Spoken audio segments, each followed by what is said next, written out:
That's good, everybody. Hope you all are doing well and staying safe. I do not have music on for myself. I need my own music.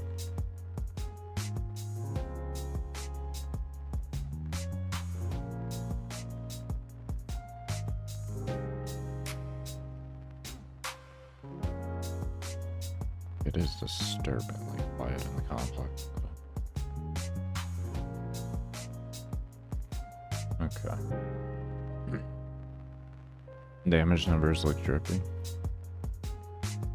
Oh, you like the display, the coloring for the crits? Yeah, this is what your crits look like. If you get a crit, that's the color that comes up. We are looking at lightening it up more and not having it as dark, but it'll still be a shade of purple. Nonetheless, give me 1 moment here to pull up the game engine. Panel us over.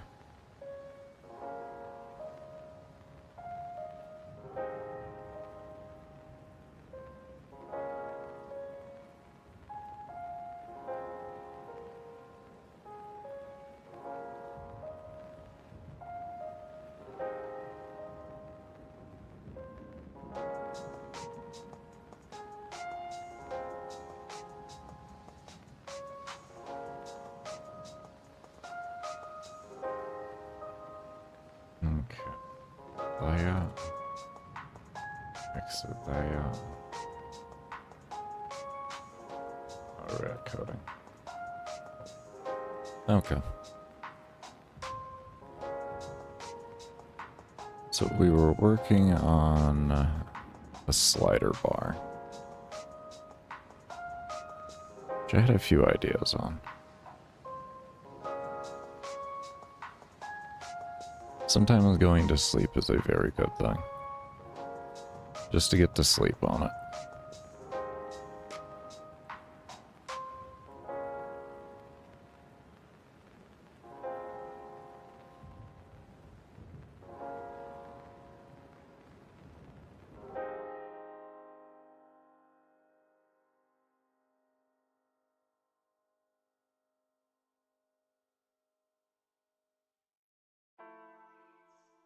Okay.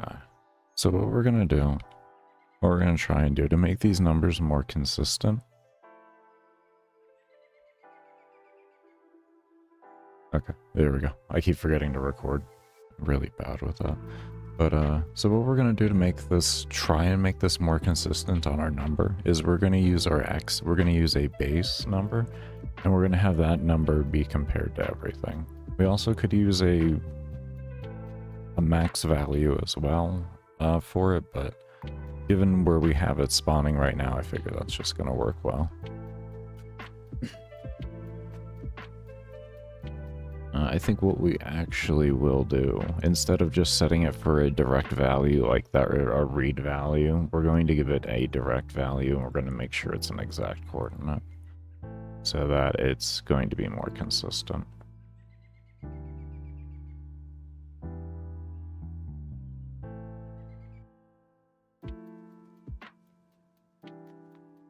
Yeah, it's nice. It's nice. It's like, you just gotta get a little sleep, and you'll be good the next day.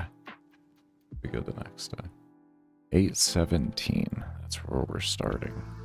That's our base. Our base is 817. Now our question is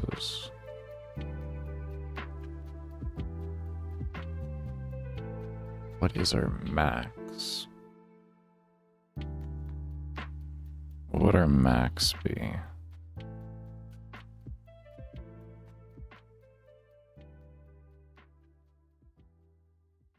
We have, it's a 992 plus 175, 1167. That would be our max. Let's make a max just in case. A max as well. And we do.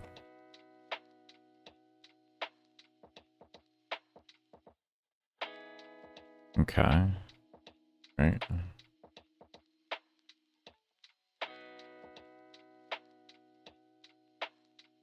So we're still going to use this system here. But what we're going to do, instead of the before, I want to do base.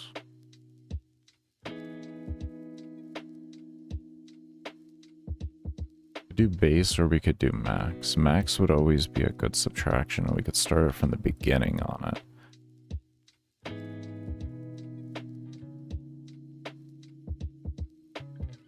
Otherwise, we would always want it before, because the number is always going to be smaller. Let's try it with base first, because that's where my brain was at. We'll do that.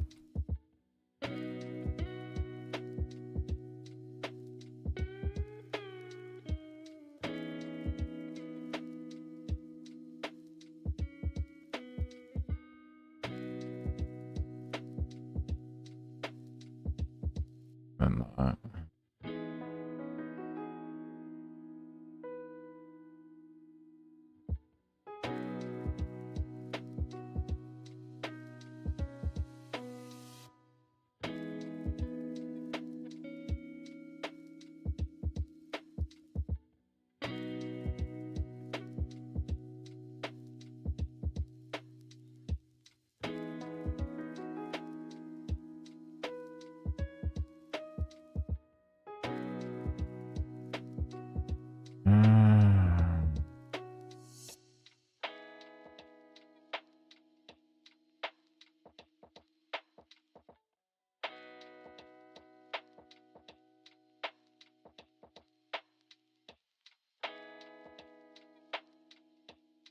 Let's see if that makes things more consistent.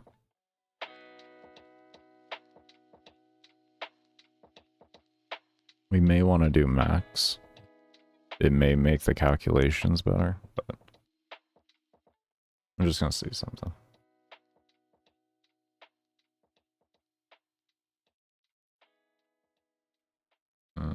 I like when you don't show. I like it a lot when you don't show.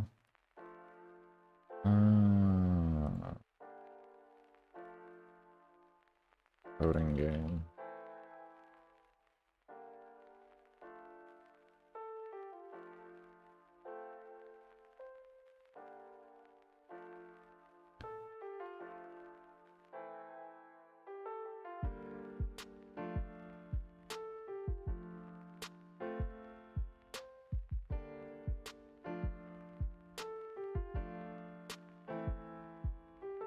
Okay, so we got that like that. Let's go ahead and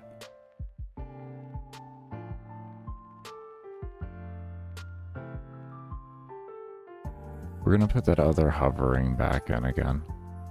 It was causing problems before, but maybe if we put it back in now that we did this, it'll work better. I don't know. We're gonna see.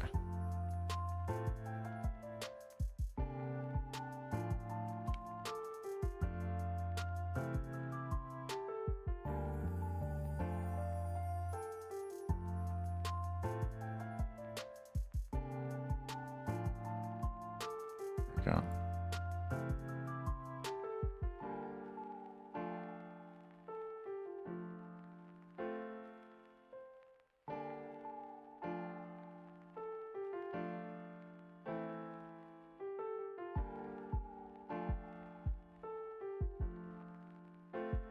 $817.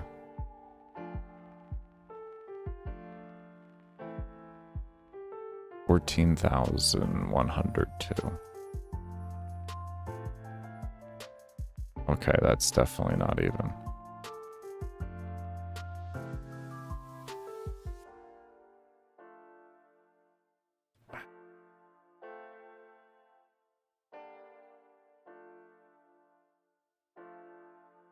Why? Why? Why? Why isn't that wanting to be consistent? Let's try it with max.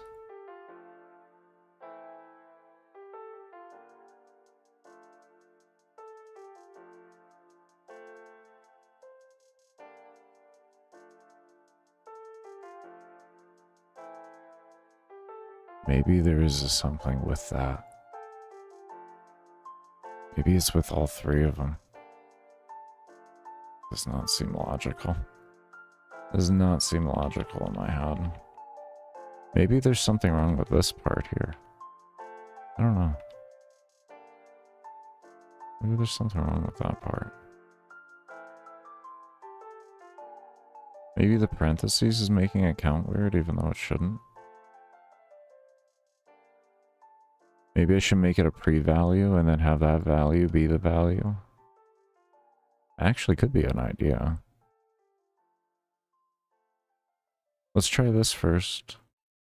And then we're gonna separate this from this value here, and we're gonna make it a different value up here, and then we're gonna make that value read to that.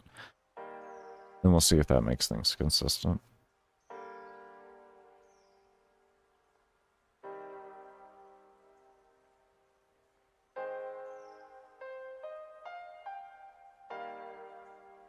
$817. 15,680. That's nowhere near correct. Okay.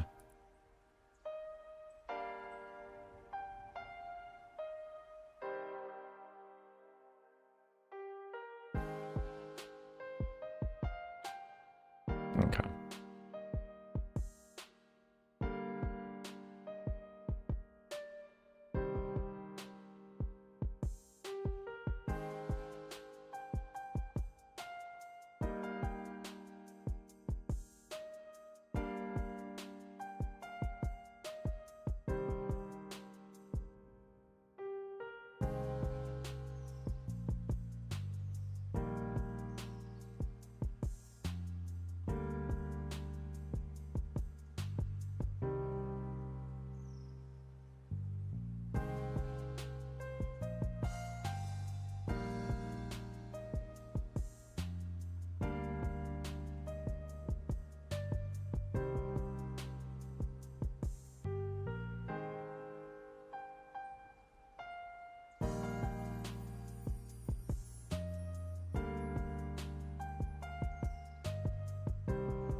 Maybe we set it to an actual, just straight value instead of adding and subtracting. Oh, let's try that next. Anyways, 817. 14,644. Now we're at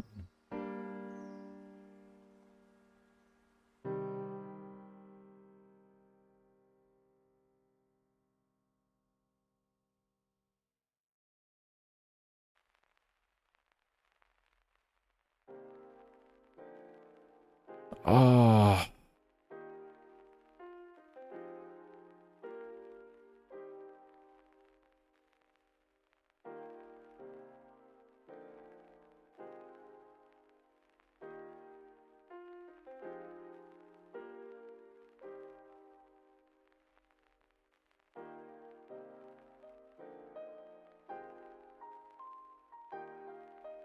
Let me try this.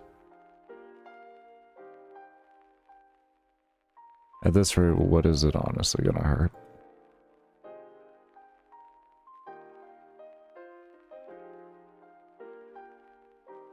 Maybe just straight setting values. We'll keep messing around until we get it right.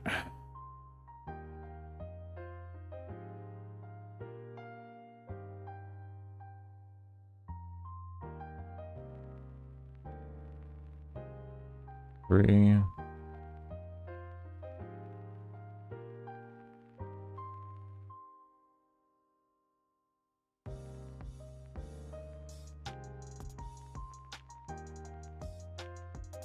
$345. 3. 345. Oh my god. We did it. I think. No? Oh, god damn it.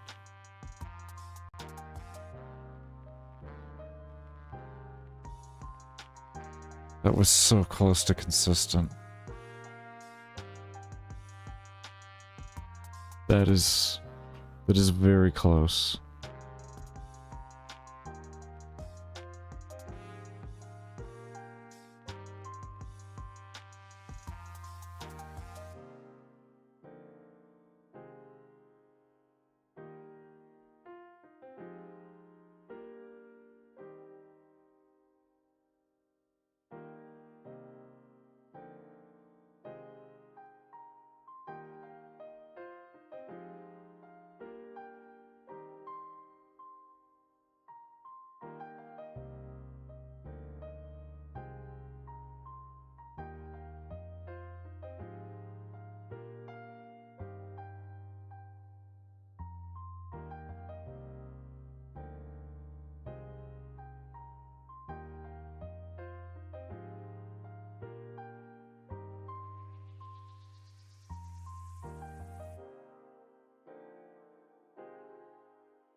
Yeah, but the problem is it can literally be off by just 1 to 2 numbers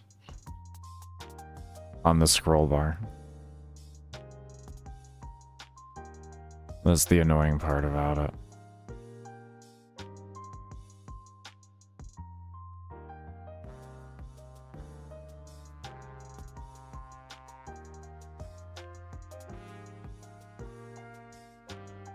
We got it. I think we got it. I think we actually got it now. 335. 15. I think we got it now. Okay, alright. So what was happening was that second line of code was double running things and causing inconsistencies. And now we're in a better spot. We're getting there. Now we're getting consistent numbers. Now we're getting consistent numbers. Because that's the main thing I wanted, was the consistent numbers in the way of how it detects the scrolling. Because the way I'm using the scroll detection right now on the numbers is actually based off the XY. And because that was double running sometimes, I guess because sometimes it would be like in contact but not in contact, just really quick, it would probably double run it. And that's where I'm guessing the randomness that would come about, or we wouldn't get the same number twice. So it's at least figured out in that regard.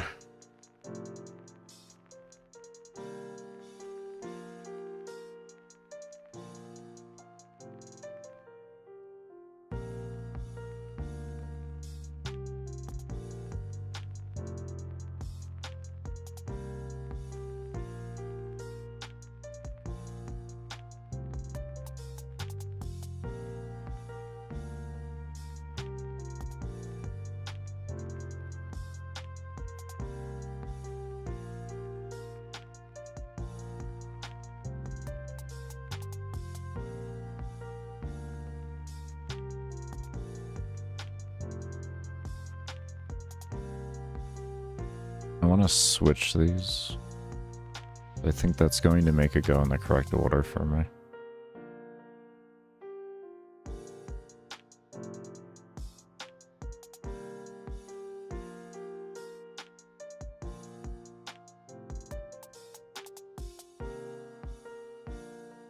No, you still want to do that? Interesting. At least we're getting a consistent number every time. 335. We got 15. Okay.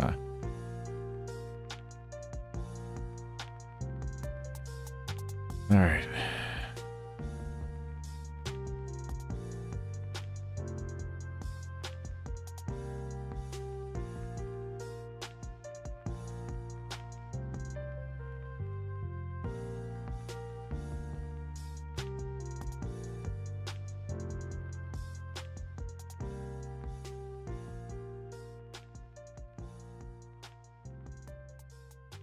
Now I'm trying to figure out if I want to try to work this number into a number that can associate with my spawn value number, with spawn density number.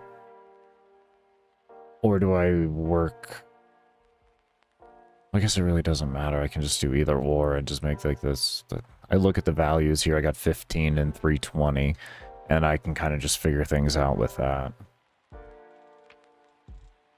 And then that can just get transferred into some type of fucking number there that just gets spit out differently.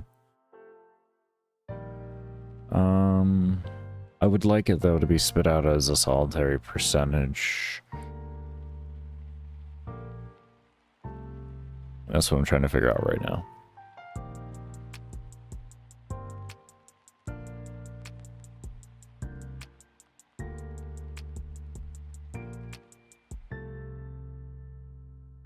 What if I did something like this? This may seem weird. This may work.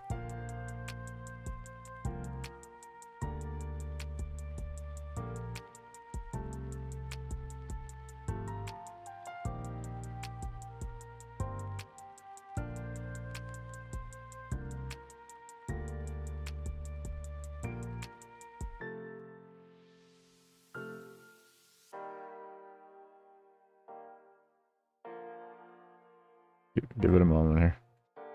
This may not make any sense, but if this just detects correctly to the pixels, then everything works fine.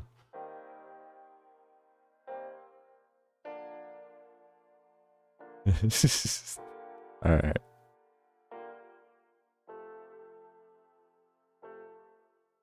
No, you're not wanting to. Oh, we're not adding one. We're not adding one. We're not adding one. Hold on, hold on, hold on. Let me add. And then this would be minus. Actually, we could just make this minus.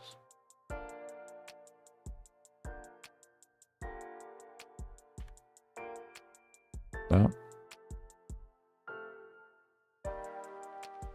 Maybe assign a decimal or something. I'd have to create it to be a decimal, and then I can convert it over. But yeah, I mean, that is an idea. 100%. 67. Oh, we're hitting 3. 67. 3. Oh, no, okay. Well, that's not bad. We're hitting the same values here.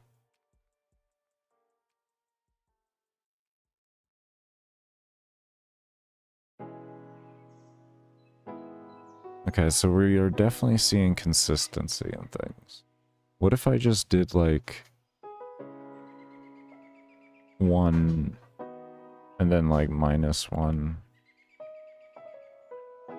Is that literally gonna work exactly the same for me though?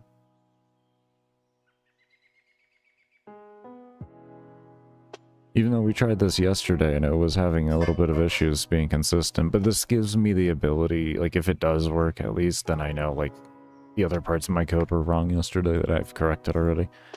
But this just allows me to know the freedom that I'm going to have for consistency and value setting and the values I can have and the math I'll be able to use to do whatever I need to do.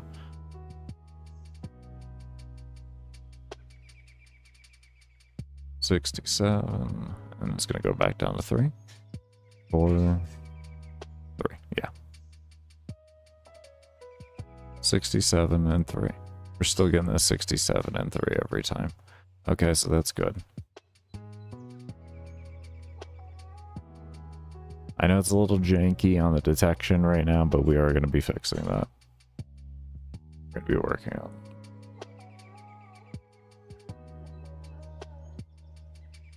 Oh, I think I know how we can actually fix that. Hold on here. Give me a moment.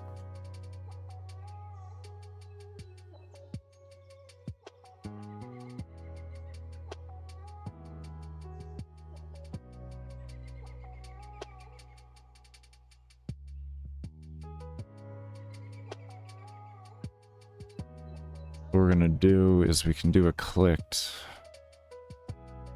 We can run through here and to have it detect clicks, so you just click on it once and then you can freely move it back and forth no matter where you go.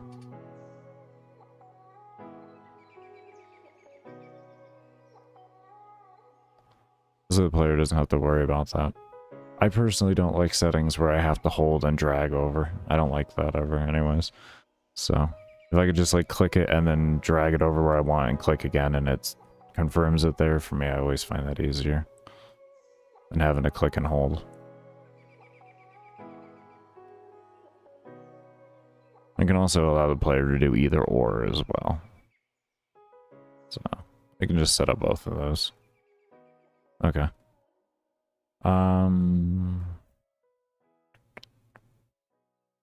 Let's work on that later. I'm gonna work on this first. Alright, so what are we gonna do here? Why can't we get that to a 0? If we start at 0, why doesn't that want to go back to 0?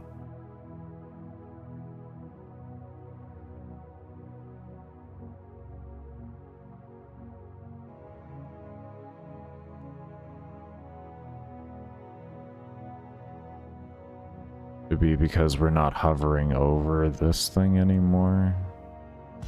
So the hitbox would have to be slightly bigger so it would go to the actual end.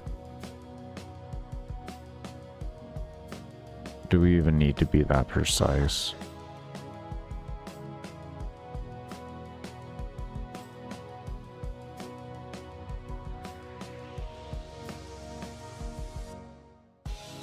And then the other question is on the slider, what is the equation we're going to use for that to make correctly? We started at a 1 point, or the max density is 1.2. The minimum density we want is a 3 times. 3 times meaning 3 times the FPS value set, so it won't go under whatever your FPS is times 3.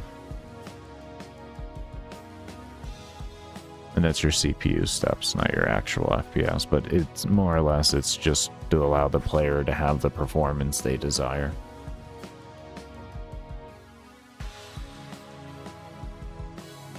That's what I'm thinking of too.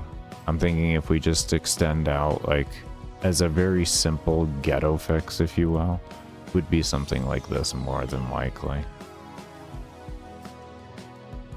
We just come over here, we grab collision mask, we mode manual, and then we just come out here like this. We know it's going to be like, what, 3 pixels essentially, so we can say left -3, like that. And then that will probably hit us to 0.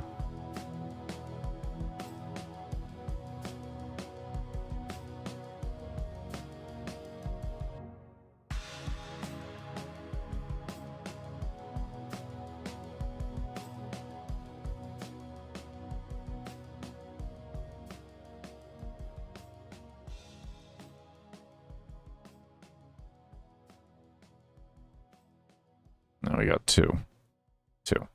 So 3 gave us 1 value. So 9. As you can see though, it's a very simple, easy ghetto fix. If I want to secure the fact that we'll get 0 every time, here it is.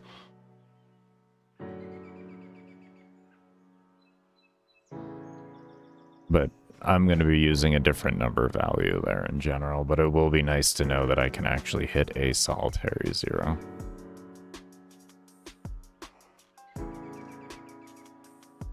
I got 1. You're maybe going -12.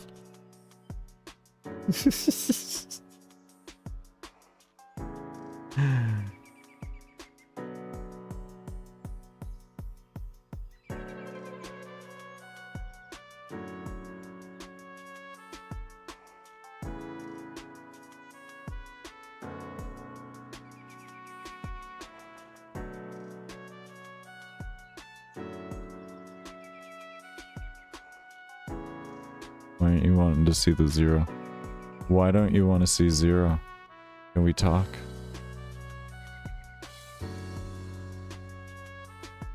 God, I should really don't want to see the... Oh, there's a 0. There we go. Okay. It would have to be, we know it's 3 pixels per one, so you divide 3 and you add 1 extra pixel, I guess you'll add. And then like that would secure you maybe a little bit better, and then you could set the slider to work a little bit better in the way of interactions, and then there you go. If you wanted to like 0 to whatever there and guarantee you're going to be hitting 0, this will pretty much give you a very ghetto line of security about it. Otherwise, what you can do is you would come into here and you would set that if x equals base or max, then it sets that number to that or something like that. But you're still going to be left with a bit of inconsistencies. But yeah, those would be the only ways, really. At least like in a very quick, easy fashion to fix things. I'm gonna take a sip of water here real quick though.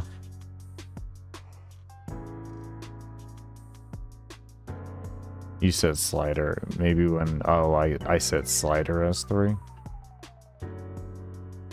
I could probably set slider as 3. Probably. But I don't think that's the issue though. I think it's more of a detection with the mouse on the object itself. But let me try that.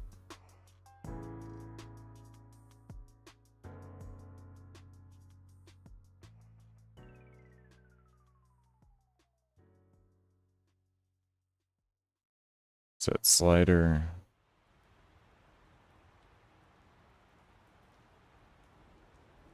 What would slider to 3 be? Oh yeah, start this out at 3 maybe.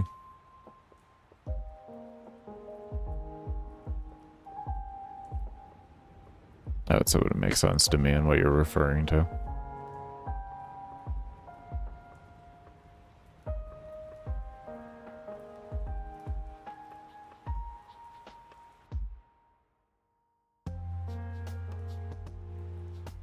Now we're getting a 70, and we're getting a 6. No.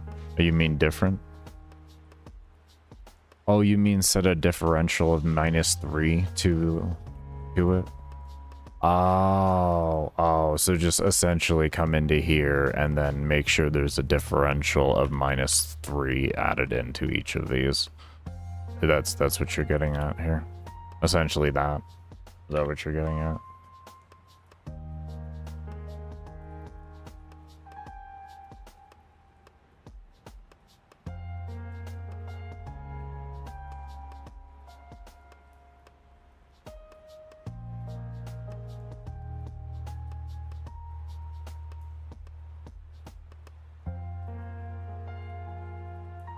I don't know how to explain what just happened here, man.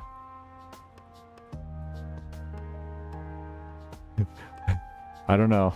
Am I? I don't know. Like set position to whatever mob count as 3. Yeah, you'd be looking for a differential of 3 then. So let's go ahead and maybe we can relative this. And then we take spawn value and we'll throw it into here, and that'll maybe work. Oh, actually, we could just do 1 -3 here. Like that. And then this one would be -1 -3. Is that what my brain is saying correctly? Because if we want to do a differential of 3 and we need to make sure the 3 is the backwards end of things, I guess we could leave the addition the same, but the subtraction has to be made sure we have a differential of 3 in it. And I guess that will probably end up making it hit 0.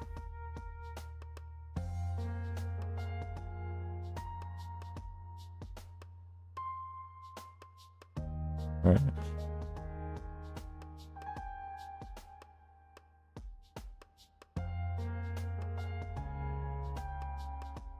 I felt like that was going to do something wrong there.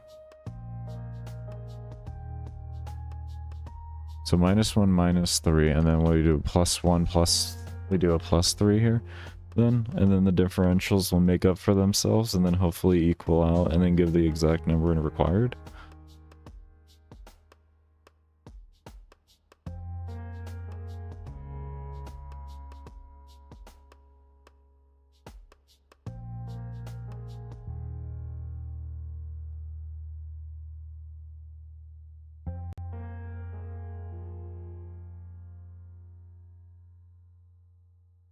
No, we're getting... I mean, we're getting the same numbers, but it's further off. Am I thinking of that correctly when it comes to differentials? I think I'm thinking of my math correctly on that. We'll try spawn values in it.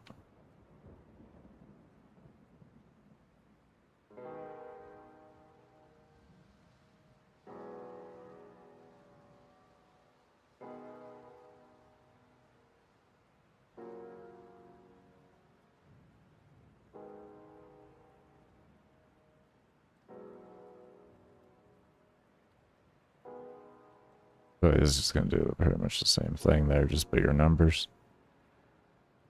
Well, not even bigger numbers. Pretty much will be exactly the same here.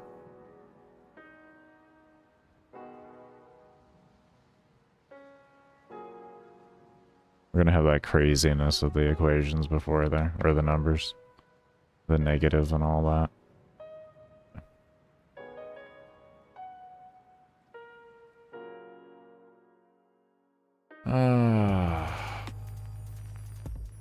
Okay. I'm gonna ignore all that. I'm just gonna ignore all that. Okay, so what we're gonna do here.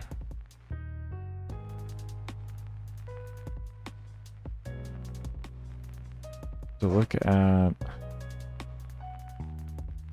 a percentage, and we're gonna have to make this a percentage.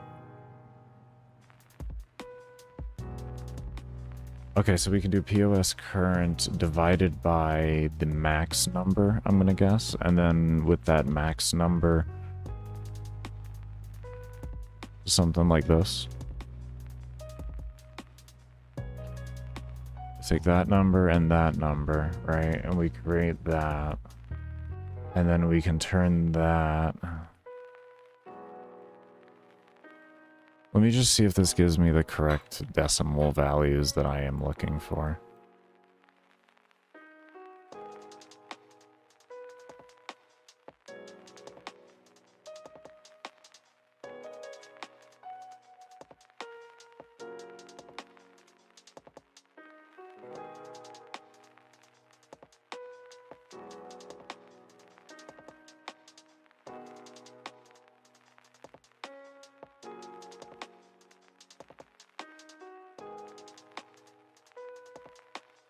Are you talking the actual equation that it detects to tell you, to the game to tell it how many mobs to spawn?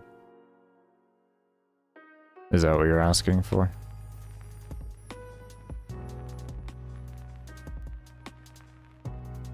Okay, there we go. Okay. Alright. Alright, we have our percentage here. Somewhat have our percentage. Okay. I don't like that it doesn't go to 1, but we have some type of baseline percentage here.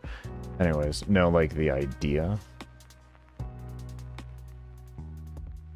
The idea is that it'll continue running your CPU steps down until it's within a multiplier of your FPS.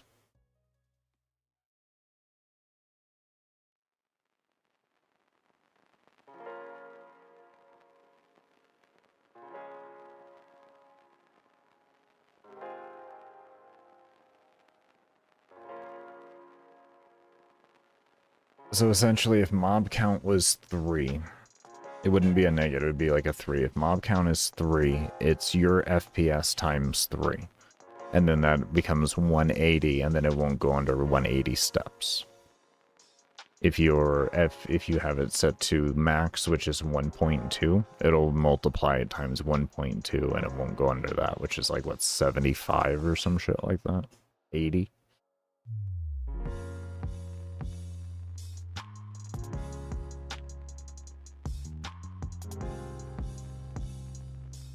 I'll take a sip of water.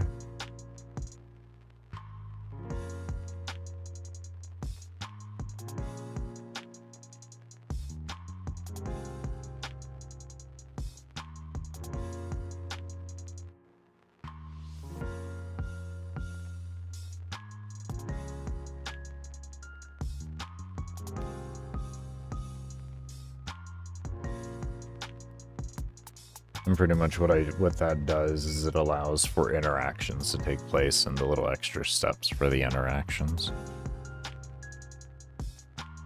When you're at the max settings for things, at least.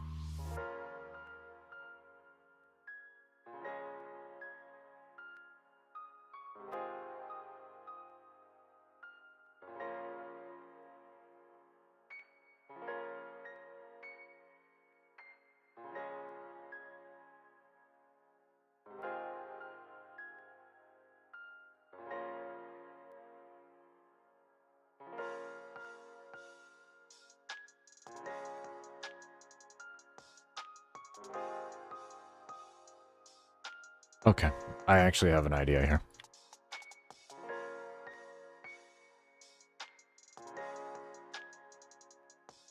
It just clicked on me. If I can just do a +1, -1, right? It doesn't even matter the values. I can do fucking 10,000 if I want. As long as I can do that and I can make those consistent, then I can make a max range, and then I can have a current range, and then have those divide, and that'll always make sure that it's always at 0 when it starts, and it always has a max value, so then the percentages will always equal up together with each other. There we go. Done. Okay. We have our certain amount of steps, then we can make the percentage meet up to everything else in the thing, and essentially say, like, if for, like, essentially for every, we can set up a loop even if I wanted to, for every point or some shit like that, it'll immediately then, like, loop it one more time and add a certain amount set variable, and that variable will be based on a percentage there, and then that will read over into the mob cap count and then loop that around enough times to meet that to the number that's required for it, whether it be going up or down. Simple. Because we're going to be turning it into a percentage, so then it's going to know how many times to loop it regardless of that, because it will have a whole number on that, so we can tell it to just loop that number. On.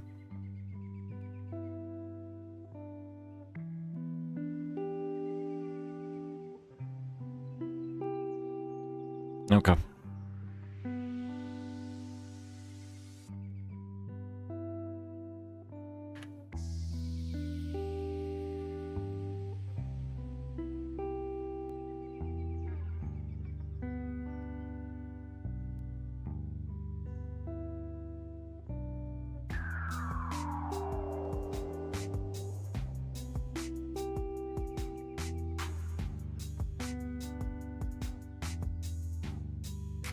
So we know it was 67 was our highest value, and we have our min value of 3.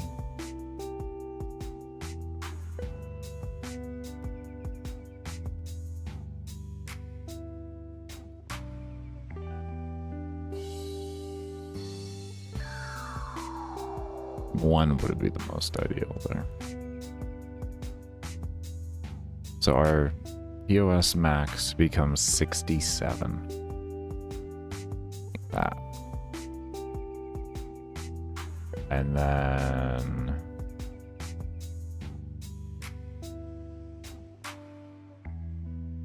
this sets at 0. Oh, wait. We need that. I need that.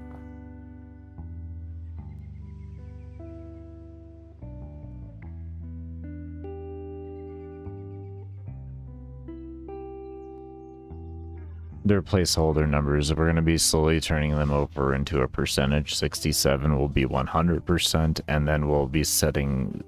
I'm just going to extend out the brackets a little bit there, like I did that little ghetto fix there to give us a 0.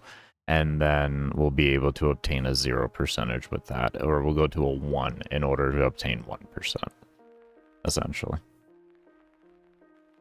And that'll give us our 1 to 100 value. And then we can just take my values that I want for everything, and then I can just divide them by 100. Like, essentially, I have my highest value for my number multiplier and my lowest number for my multiplier for the mob spawning. and then I can figure out how many placements I want in between those, or to have 100 placements in between those, and then I have that number read off of a loop, is what we're doing. So that it knows how many to set it to. So we're just using this number to come out with a whole number, and then, or with a percentage number to turn into a whole number, or a decimal number, and then we turn that into a whole number, and then that whole number becomes our loop number. Yeah. That's where we're at right now, and we're going to test that to see if that works.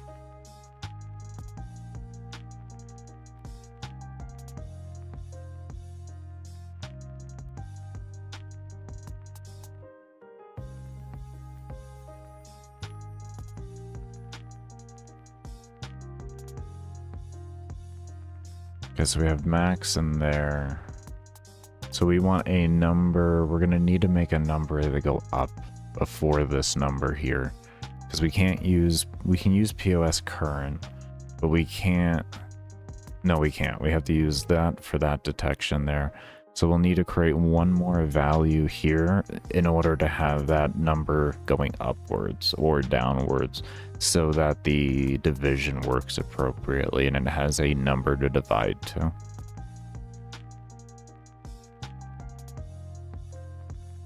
And we shouldn't have to relative it, or we don't have to relative it. We'll set it to, and then that'll give that. Okay, so we take out current.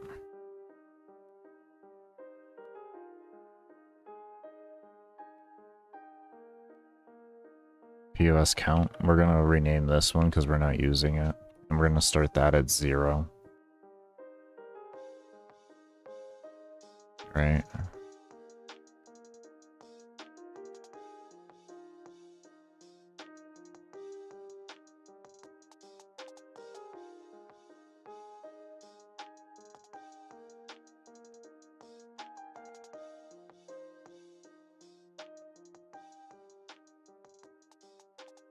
This is less than.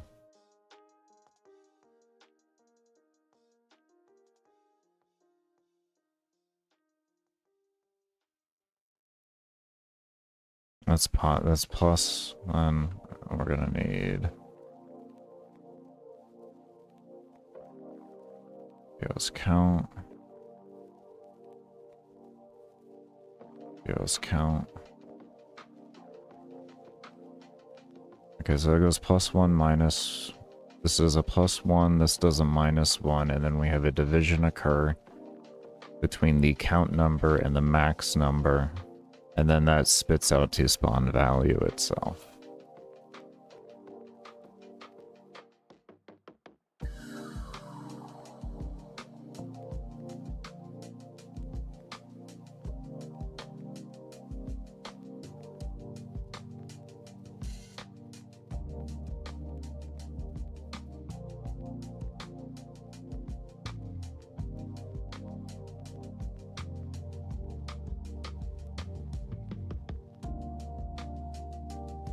Okay, well, we can potentially hit that. We just need to.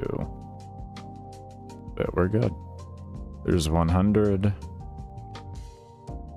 We set that back to go a little bit further, and we'll be able to hit 0 or 1. So there's that on that end, and then we can take the.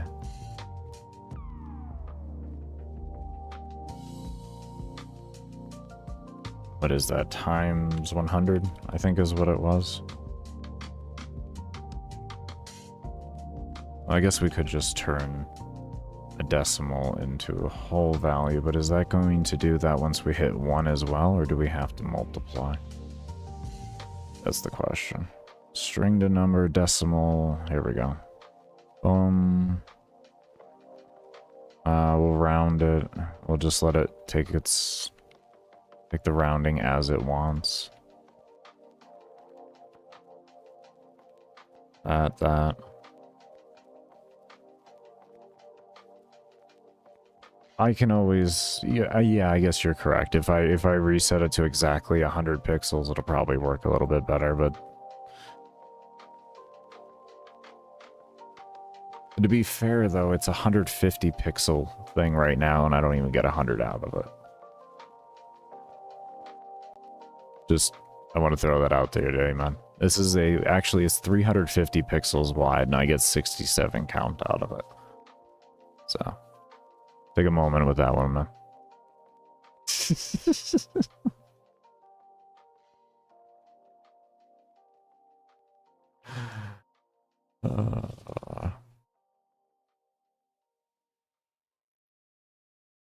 Because otherwise I would have just taken the dimensions of the object itself, and then that would have been, like, I would have taken the width of the object itself, and then I would have used that width as the actual division. I wouldn't have done the whole, like, figuring out exactly how many with the count and all of that. Because that would have been much easier. Because theoretically it should move across that many steps, but the reason why it doesn't is because of the speed of it. I'd have to have it move across that 1 pixel at a time per step. And this moves across at 4 pixels per step or something like that. So that's why there's a bit of a difference there. If I did jump 2, that may work a bit different. Oh, that thing is not wanting to work right now. Okay, hold on here.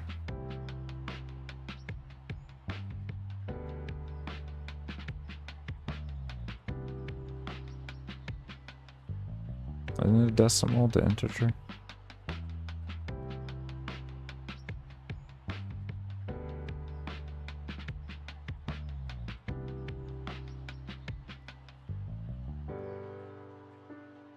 Well, fine. If I just times 100, then it should just be fine then. Should be the exact same thing. This is what I want.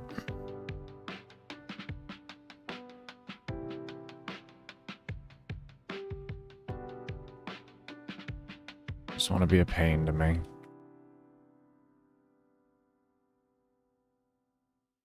No, he's being such a pain to me.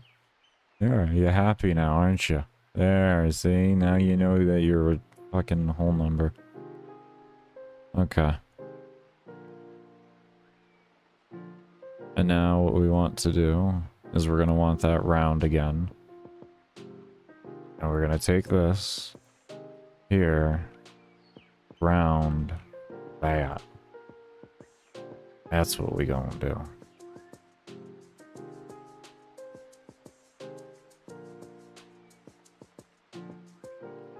It would be 550. Yeah, but that's gonna be a mat. Like, I don't know if I want to make a slider bar that big. I mean, I could. Yeah. Yeah, no, man, I told you, I got it. It's fine.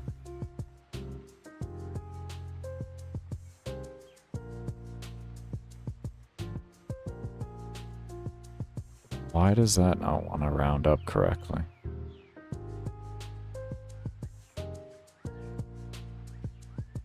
Do I have to put that before?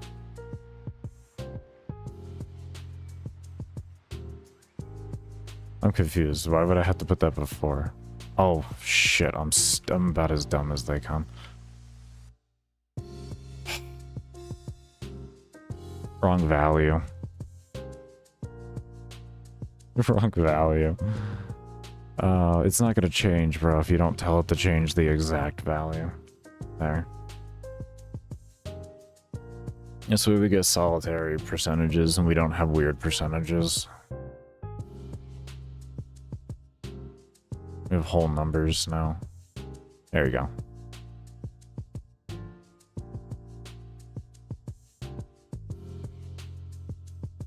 Okay. Alright, I'm gonna get myself ready for a break here. We're making some decent progress on this. Next thing when we come back, we're going to work on making this interaction better with the mouse and the slider and all that, and making it more coherent, if you will. I guess would probably be the best word for it, I don't know. Or more responsive. There's the word I'm looking for, responsive. We're going to make it more responsive for the player and all that. But that's it. We're going to go ahead and take a break here. I only run ads during my breaks and all of that, so definitely be sure to stick around for all that and help support development of the game. And I'll see you all when I come back from the break.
everybody. I am back a bit early.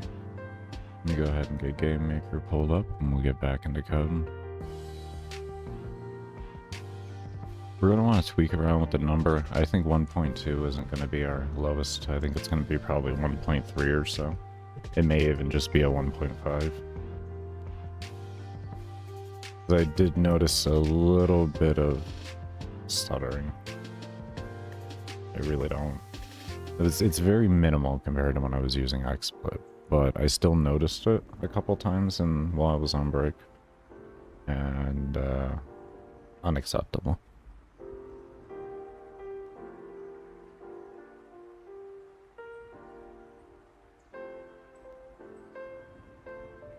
But that'll come a little bit later. A little bit later. Okay. There we go. Okay, so what we're gonna do here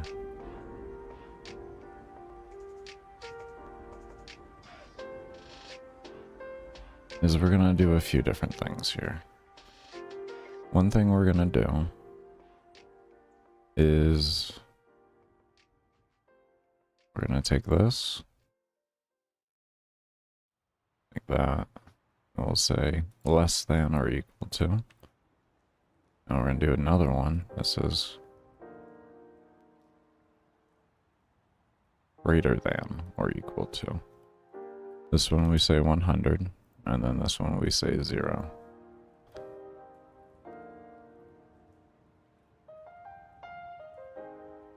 Now we're gonna do this. Take this out. And the reason why we're going to do this is because we were already sending to another object, which is going to take an additional step anyway. So having the second if variable here literally makes no difference on performance. But what this does is it allows us to securely go between 0, it should allow us to go between 0 and 100. And only those numbers, and it'll stop there.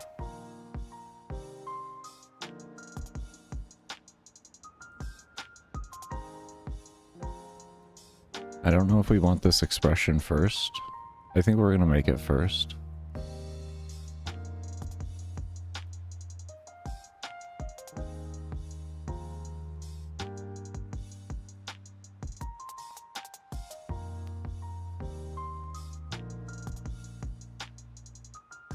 Okay.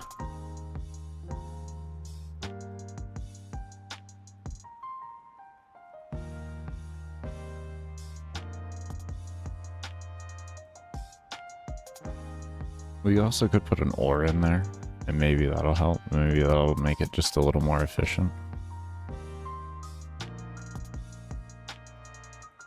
Okay, so we have a 1 over. Oh, it does not want to. Ah. Okay.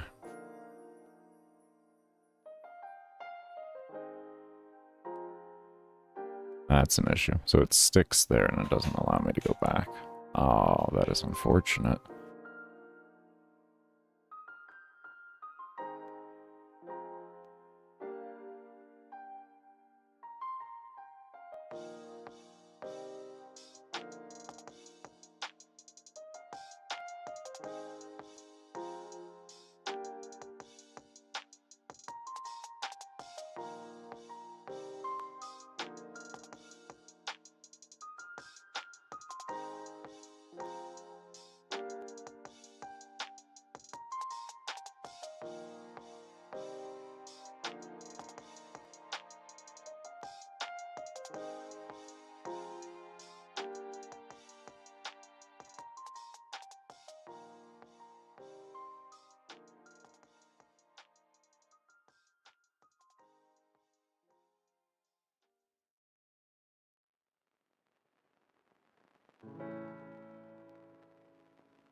Alright, let's see what this does.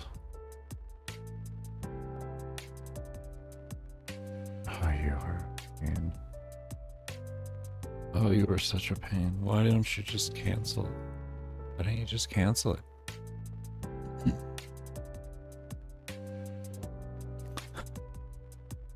Why? Is it that far down in the code? Is that the problem?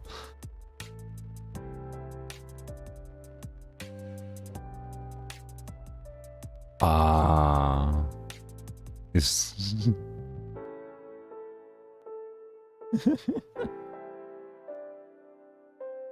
This might work now.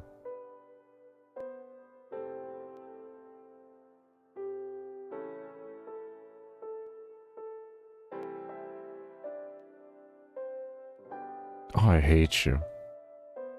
Oh, I hate you. Oh, I hate you.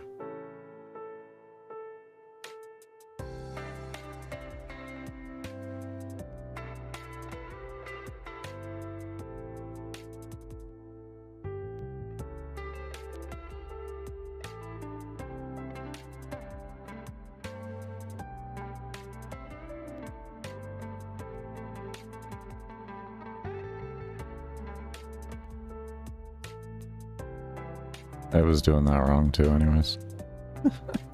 It might just be working fine. I just am stupid. Oh. No. Why? Why do you want to fight about this so hard? You want to fight about this so fucking hard. It's... Oh.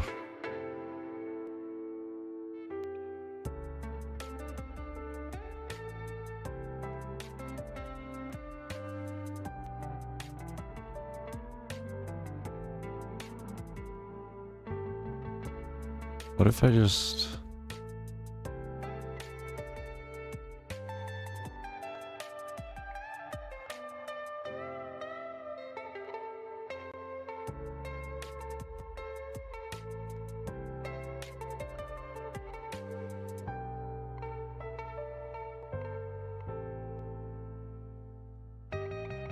What if we tell it not to run first if it does that?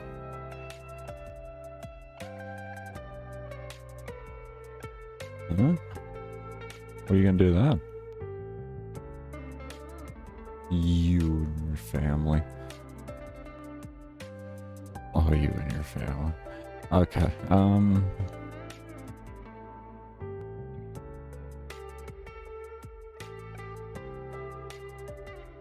Okay, so we can tell it what to do here, though. And then have it exit, so it doesn't run anything else. Okay. Okay, we're getting somewhere. We're getting somewhere. Alright. Let me take a sip of some water here. Yeah, we're getting somewhere, then.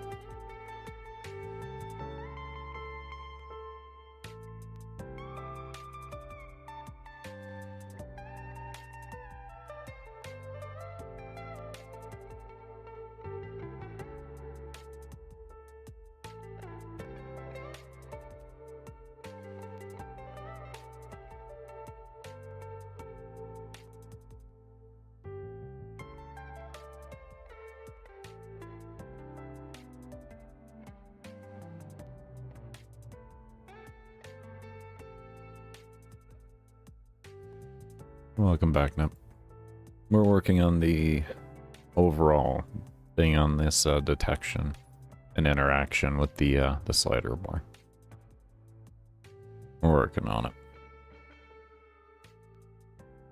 We took out the hovering on the other object, and we're actually trying to see if we can't just work something with the values themselves and stopping accordingly.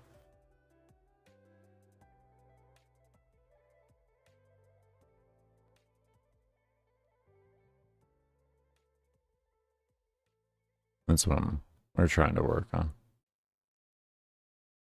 Might be able to just set speed to 0.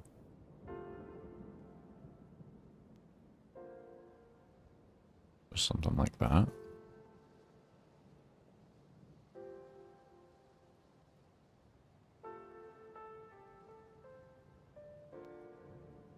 The exit wasn't no good. What if we told it that? Well, how are we gonna untell it to? How are we gonna untell it to, though? If it keeps reading into here, right? It keeps reading into here.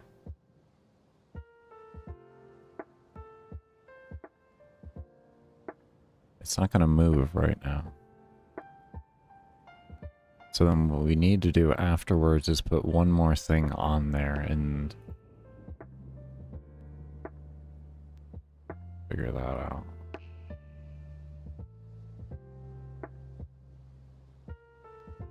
Okay, you still want to run the code.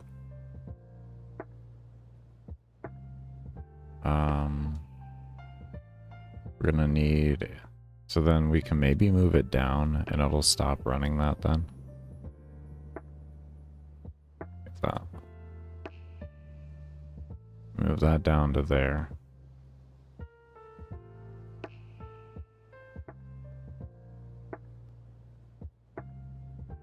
Now it probably won't move, right? Of easy terrain generation. 3D is where I hear it suffers from, but Risk of Rain was made in it. Now we're still having issues. The Risk of Rain was made in Gamemaker and Paint.net, so if you know what you're doing enough, you can work something out. But yeah, no, I haven't done anything with 3D personally. I'm getting my feet wet with 2D so that I can just understand the baseline logic of the engine itself, and then I'll worry about the whole 3D end of things for my next game. Or for another game, essentially. But I want to be really comfortable with just the baseline coding and everything like that before I jump into dealing with the end of things, especially on one where I hear repeatedly that 3D is where it suffers.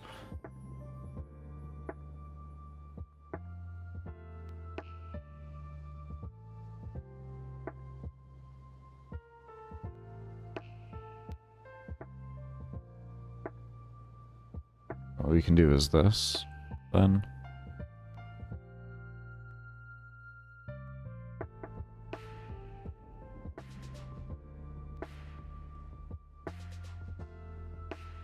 Okay, good. That'll stop it.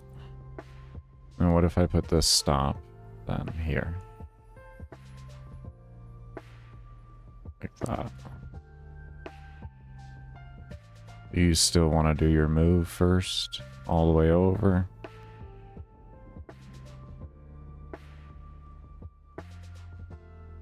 Or will you actually stop appropriately?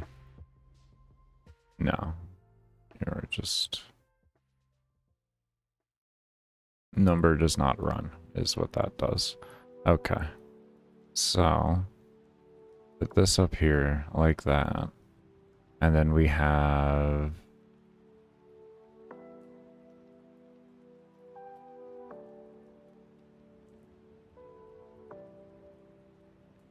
I feel like we're actually going to be using these as variables to follow in, and then having actions down like this.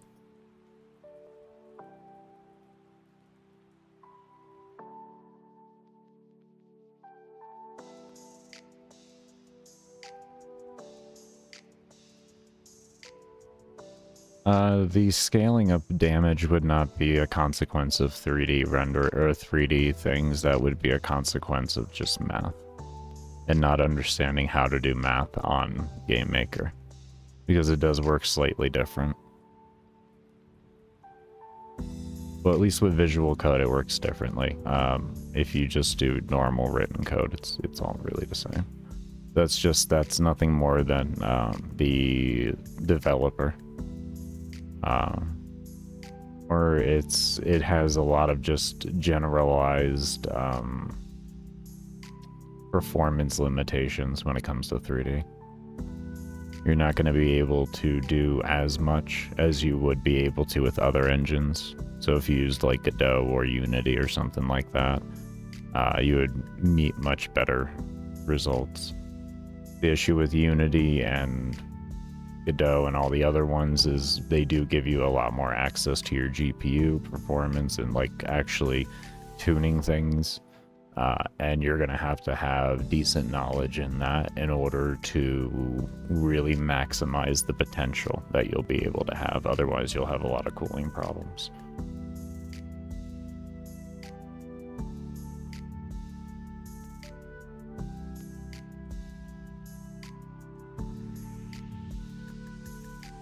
At least if you're going with a very high density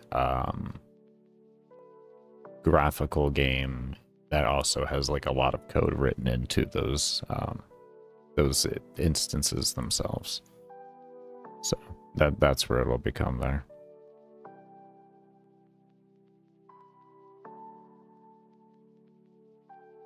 They're great engines for it though. If you know what you're doing on them, you can do really, really well. I chose this engine because they have the best business practice that I've seen so far, and and because I do want to make tutorials, the engine is, because it uses its own custom language. It uses GML, which is Gamemaker language.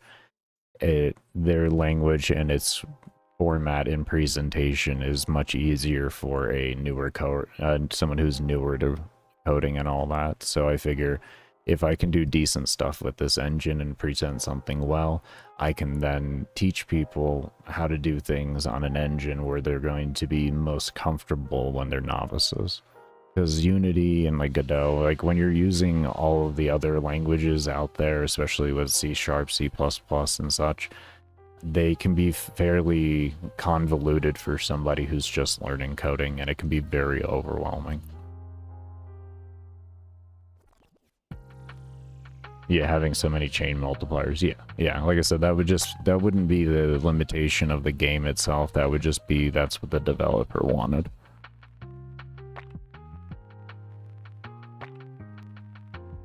Yeah, you could do that in any engine you want, but more I am referring to the overall graphical limitations if you look at Risk of Rain itself. I don't know if that would be considered the upper echelon of potential, but I know it's our best example we have of a 3D game made with Gamemaker. So I don't know if that's as good as you can get, or if that's just the best we've seen, is essentially what I'm getting at. I will be trying 3D on here and seeing how it goes, because like I said, I heard that it was bad to begin with. I want to make sure I'm very familiar with the code itself before I even deal with that, so that I don't have to deal with the limitations of learning the code on top of learning a bad engine at the same time for a 3D. They are getting better with it on 3D, it's taking them time. They've always focused on 2D, so I can't really sit there and fault them. For a 2D engine though, I think this works phenomenal. I actually enjoy it.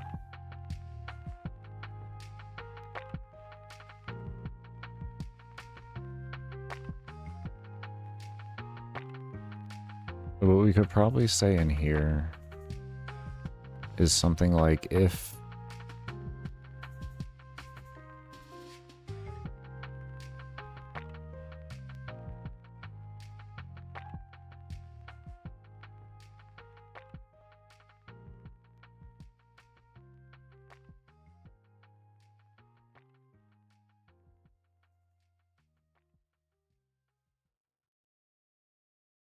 this isn't being used anywhere.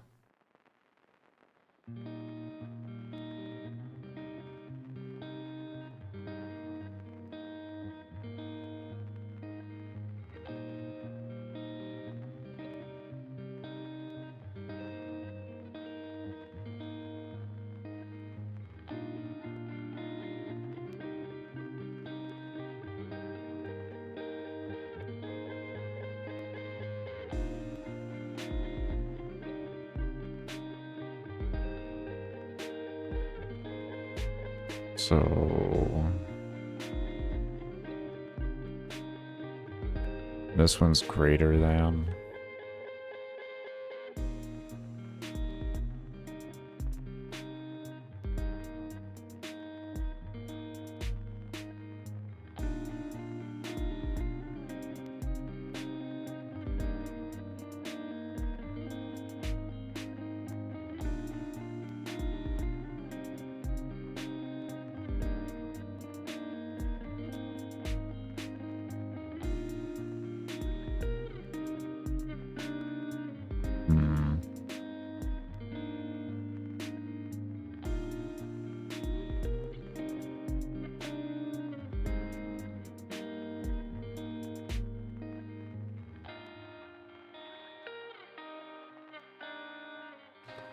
Say 992 minus 175, we say 817 is less than or equal, or is say less than or equal to. Here, like that. Oh, this would be the bottom here, actually. This would be here. And then we can copy this. We can get rid of that. Paste this here, and then we say if greater or equal to, what is that, 1167.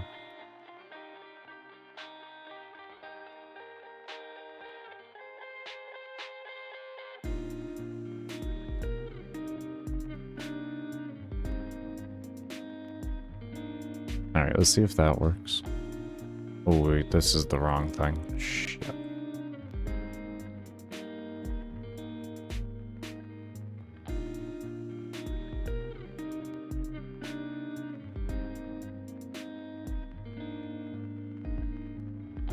This one. This is what we need. I need you here.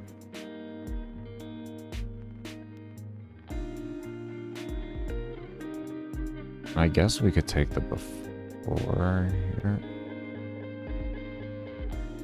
Well, it's not really necessary. We don't need to run it if it's not needed.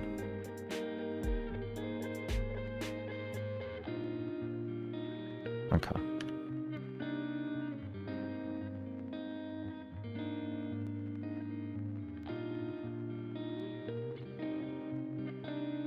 Minecraft run that runs multiple times better than the actual Minecraft. That's pretty cool. I don't know how long Unity though is going to be holding their business practices. Have you seen their stocks? Have you seen how bad that situation has gotten? There we go. See? Boom. Boom. Boom. Boom. Look at that. Absolutely beautiful.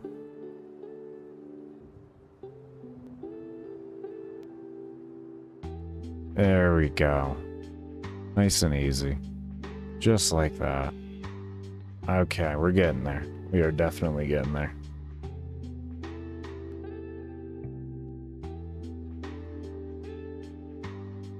Alright, I'm gonna take a sip of water. Sip of water.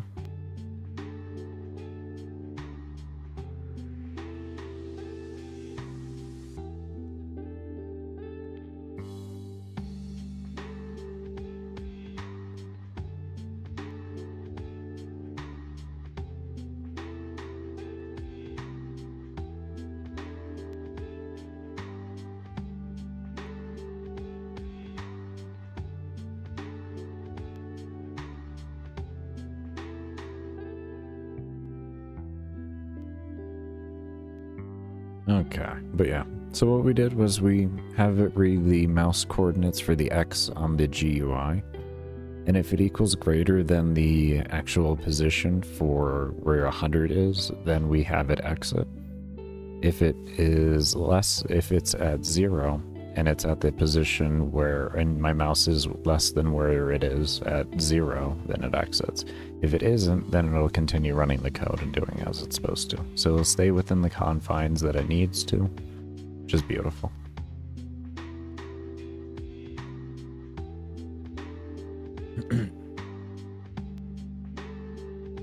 Okay, so we're getting better. It's getting better. It's much more responsive now. Now we need to make it so that it can stand still when the player needs to and all that type of stuff. So we're gonna make a clicked variable and all of that. What's good, Sci-Fi? How you doing, Ami?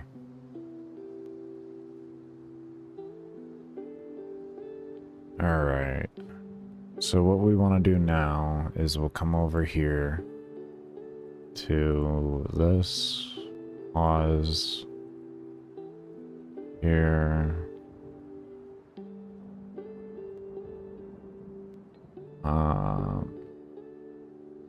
I think we're just going to grab some code from over here.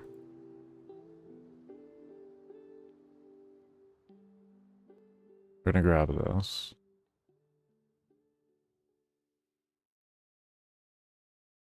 We don't need it all, but we're going to grab it all anyways. And what we're going to do, we're going to paste it down here so we can work on it down here. Okay, so we want a hovering and clicked. And we want that to be true. And then we want...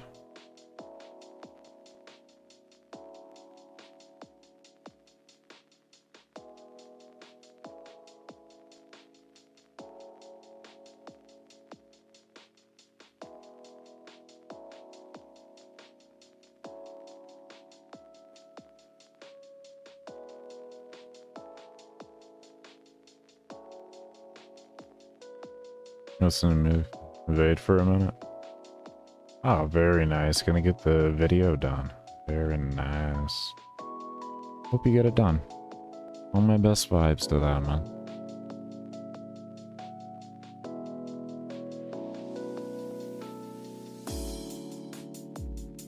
And we'll say this here like this.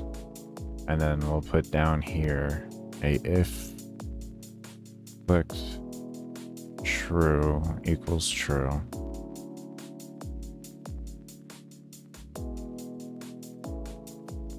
Then I want to copy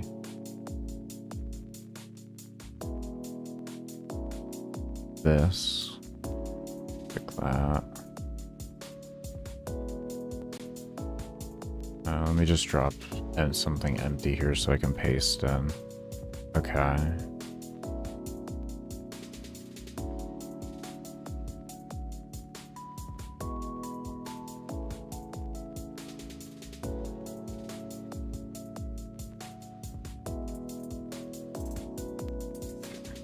See. That was good. Here. Oh, yeah, something like that. Oh, it's going well, though. Going well. We're working on the slider bar some more, but we've gotten some really good progress on it. We have it so that we have as you can see on the right-hand side, it goes from 0 to 100 on a value chart now. It doesn't go past the, oh, we have a 101. That's interesting. I'll have to figure that out. A 104 even. I'll have to figure that out. But yeah, we have it on a slider here to where it shouldn't go past 100. As you can see, it stops and everything. And we're working on making it more interactive and also at this point more fucking accurate as well. I don't understand that. But yeah.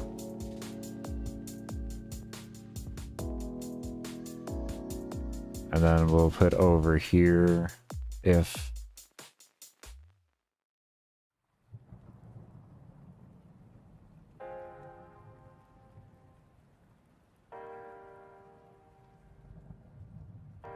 kind of want another expression here where we do the expressions. Actually, let's have a clicked equals false and a clicked equals true. And then we'll put that into here, and then we'll put a else here, and then this way the player can re-click it and have it stay in place. True. It's false. Okay. Now they should be able to do that. Gonna slide your way to this. Something like that.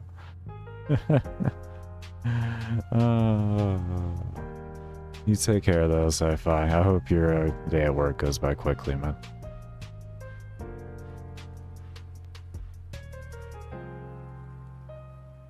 There we go. Okay, so now it can stay in place. That's good.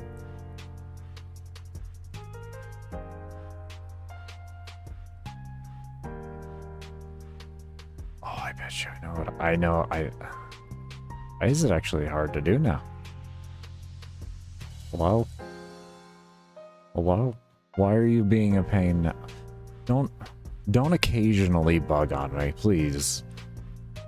God, please don't occasionally bug on me. Oh, Jesus Christ. Oh. Oh, God.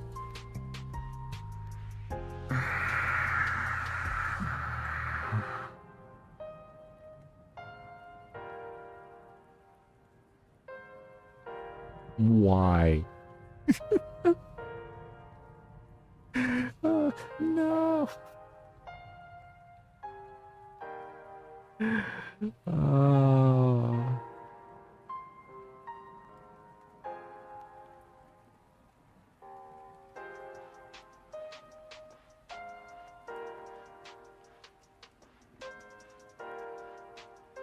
Make gear 5 look average. What do you mean?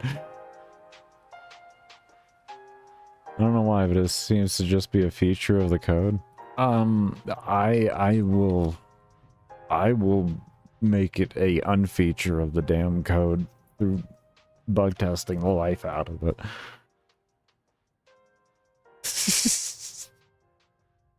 I will make sure of it.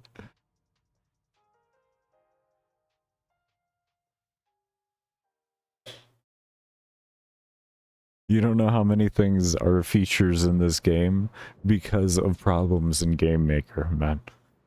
I will bug test and I will just go around and I will figure that shit out. It will work the way I intend. In fact, this right here, this little movement thing with the mobs that you see, part of that is because of how Gamemaker works.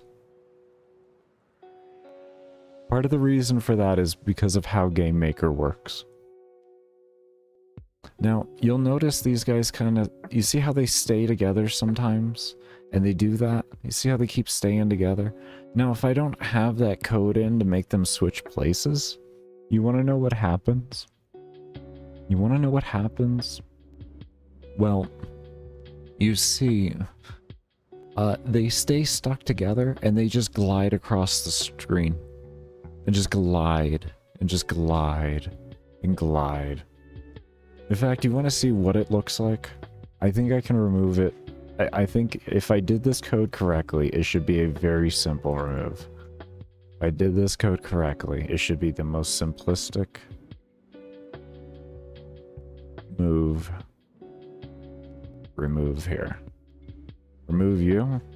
I'll cut that.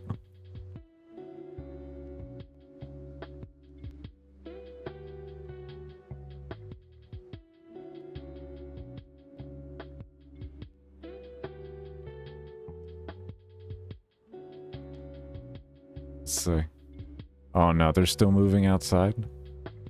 Don't do it. No, don't keep doing it.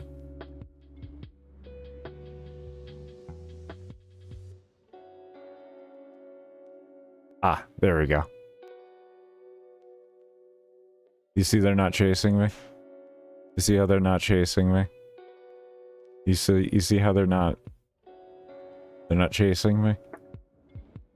You notice how nobody's chasing me, right?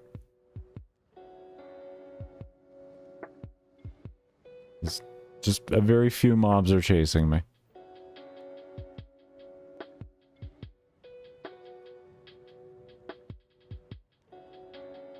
That's what that line of code is made for.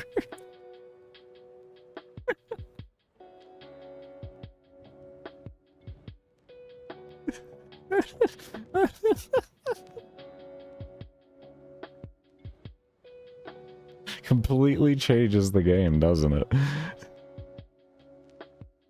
Yeah. Yeah. As you can see, nobody's getting stuck anymore.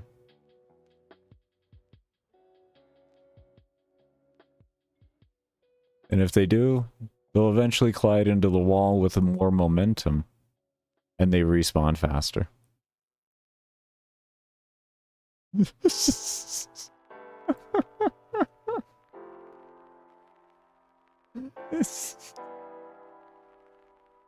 Yeah.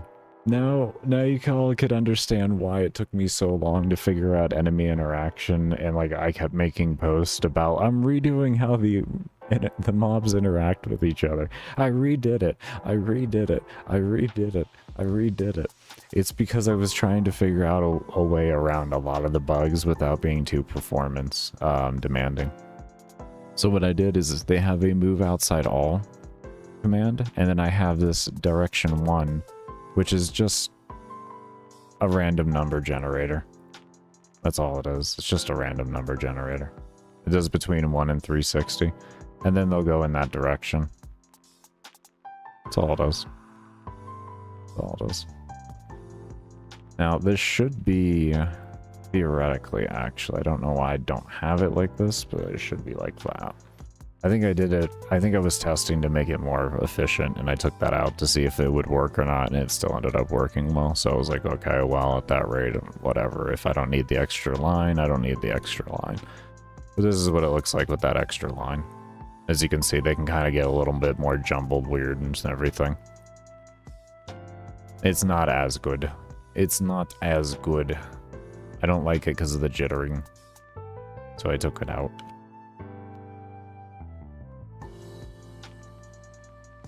You also could probably paste that down below, and then it could generate a new number afterwards. Probably could work.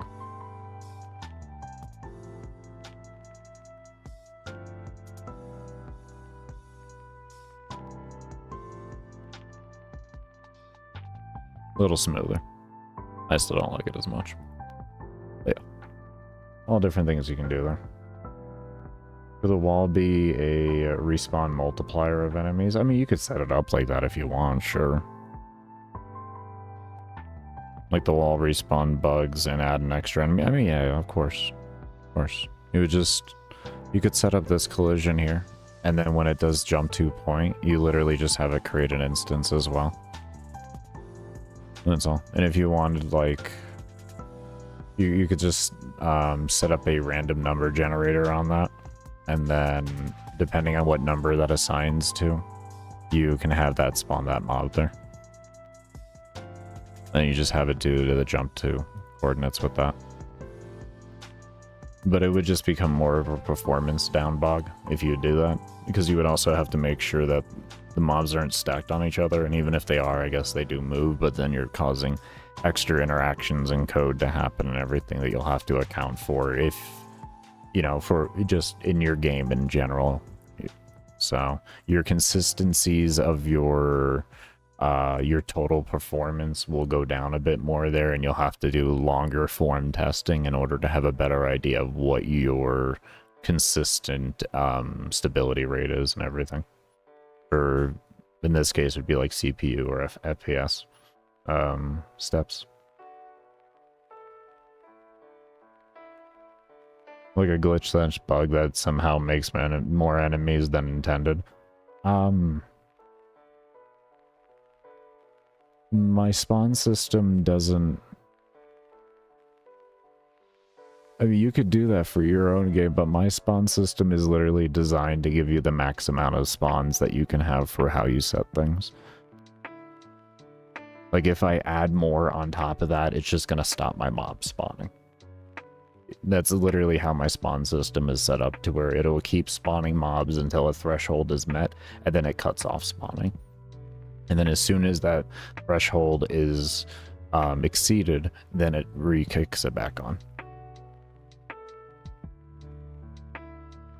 So I'm like always no matter what, you're always going to be at max for what your computer can handle to what the settings that you set on the slider to be.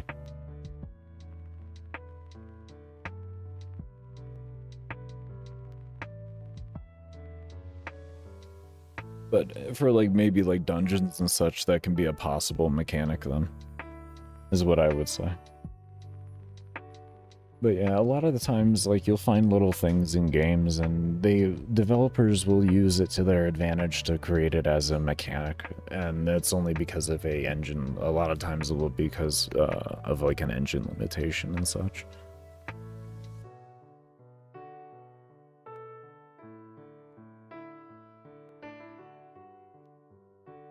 Yeah, I can make it do anything with the wall. I can, like, on any type of interaction with the wall, if I don't, I can literally make it so it's not a wall if I wanted to. It could just go through it and walk through it, and then something could happen as well. That's what I did with the big objects in the room, or the objects laying around the room. If mobs go under that, or you go under that, it slows your movement speed. So it's like there's extra things like that you can have done. Instead of just making an object, you can make it an object that has some type of uniqueness to it. Now you see how much slower my movement speed is now? What it does is it puts you down to the actual movement speed reduction cap, which is like 0.3. Something like that.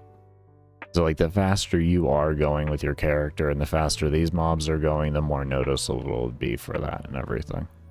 Now, of course, with this particular map, it doesn't really so much matter, but it is just an example of things that you can do with the mechanics and everything. Well, with this one, it kind of does matter. If you play correctly, you can get mobs in a really nice kite. I have the room set up for that to where you can kite mobs and everything. But yeah. You can make a wall really do anything you want. It doesn't have to just be a wall. It could just be anything. Like, you can use a wall to enable various amounts of triggers. Later on, when I start making my dungeons, I'll be using things like torches and stuff like that in order to trigger events to happen and everything. So, like, what I'll do is come down to something like this here, first map collision. We can say we have this sprite right here of this torch. So what we can do is we go over to its collision mask, we can do manual, and then we can set its collision mask way the hell down like this. We can make it as big as we want to do and everything like that. So then if the player interacts with anything within here, we can have it start triggering events and stuff like that. So we don't need anything else to trigger the events. We can use this to trigger the events.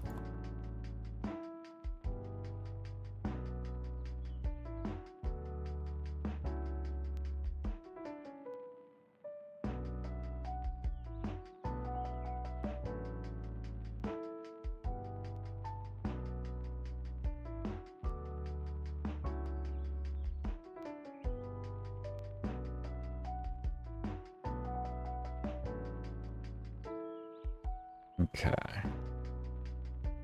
So I think we got that working in the most intended fashion that we can.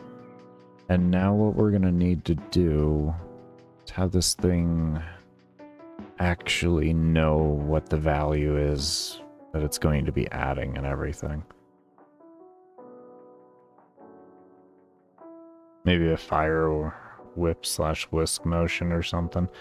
Well, I mean, you can use it for really anything. You can actually just use that torch there to create an interaction to where if you run past it, it triggers mobs to spawn. Like, you can literally have it do anything you want to do in that facet. If I wanted to have maybe, like you said, like we could have the fire actually come out from the torch itself and lead into a line that goes to where a player's location was, and we could align it to an alarm, and we'll have it do the same type of movement that this one does here, which is move to position. And this will take essentially if the player is moving, it'll take whatever coordinates right at that current time and move to that. So this way the player could dodge the whip and everything like that, or fire trail, or whatever we may want to call the ability itself. So yeah, there's different things that you could do with that. You could have it do a plethora of different things. If we wanted to, we could even have it set a fog of war. If you go, you know, too far away from torches, it'll start to darken the room and all of that type of stuff.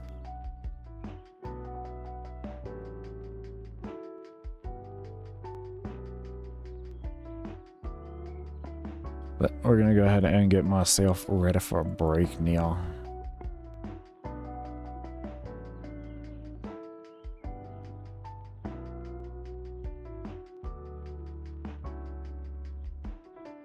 Didn't get much progress done, but we did get, you know, good explanations done on my pre-existing systems and everything, which I love doing at the end of the day. Love doing. I work hard on those systems, so always happy to show them off to people. But we're gonna take a break here. Like I said, I only run Fog of War cheats for but yeah, we're gonna go ahead and take a break here. When we come back, we're gonna continue on with this. Remember, I only run ads and all of that during my breaks, so we'll go ahead and run those, and it does help support the development of the game, so your lurking is much appreciated. But we'll see you all when I come back from the break, and cannot thank you enough for those of you that do stay around and have stayed around.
Are we back? Yeah, there we go.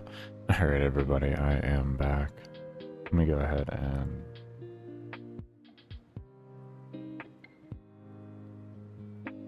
these off. There we go. Alright, let me load up the game engine, and we will get continuing.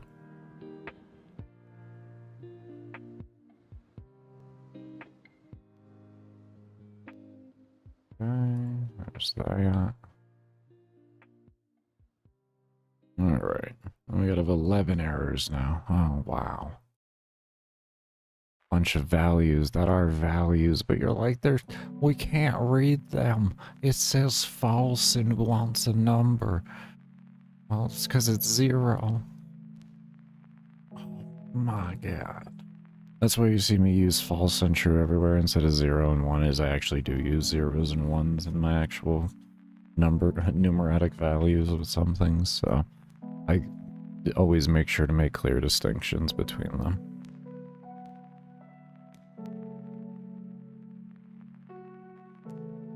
Thankfully, when it comes down to actually running and everything, the computer knows what to do. That's why I always keep clear distinction. Okay, so let's go ahead and...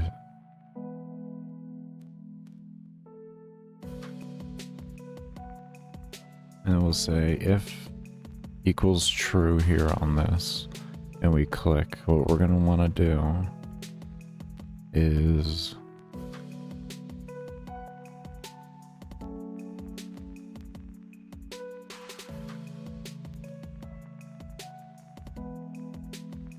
we're doing this a loop. That's right. That's right. At a loop, repeat number of times. Number of times was this. And then we wanted... hopefully we can just do it nice and easy like this.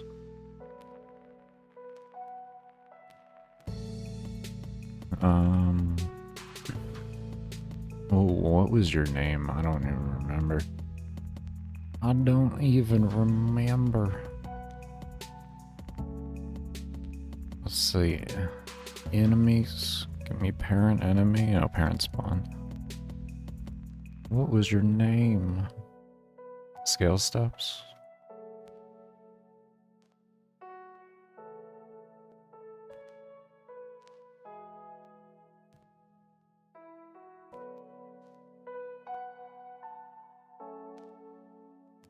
Okay.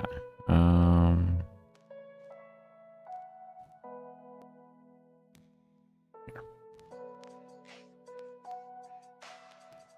Scale steps, and we need to send that over to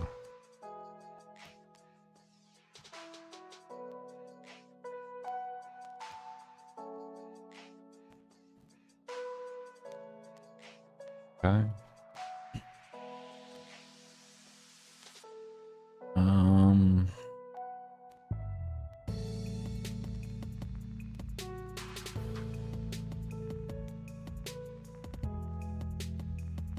Relative, and so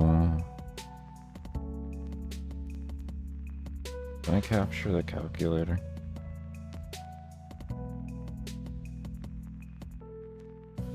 Yes. On the if expression,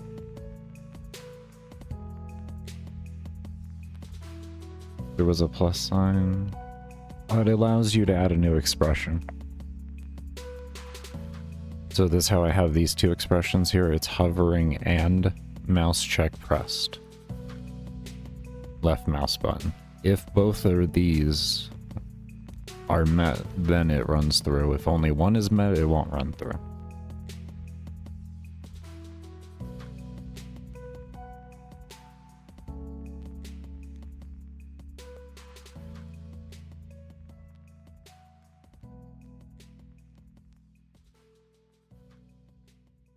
Yeah, and hovering is a value that we set over here as function. We called it position meeting, and we took our X, Y, coordinates of our mouse on the UI and to the actual ID of the instance itself. So if there's multiple instances, or if we're not, or if we're just drawing it, this can be registered no matter what. And then we have it as the target of hovering. So all of this kind of goes into hovering.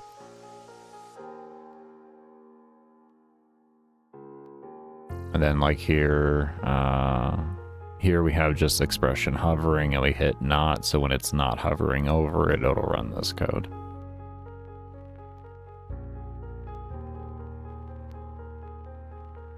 Yeah, generally in this engine, when you see pluses, it means you can add extras of that same thing onto it. This does not create, this may be a little fooling and thinking, does this create an array? This does not create an array, unfortunately. I wish like they actually made it that simplistic, but it doesn't. At least as far as I know, hitting that does not create an array easy. Wish it did. I'll double check that. Let me just double check that. Let me double check that. I don't think so though, because there's a specific command to make arrays. So, yeah. Assign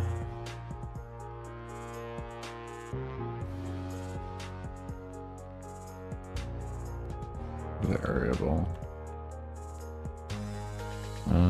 GML code, GML visual.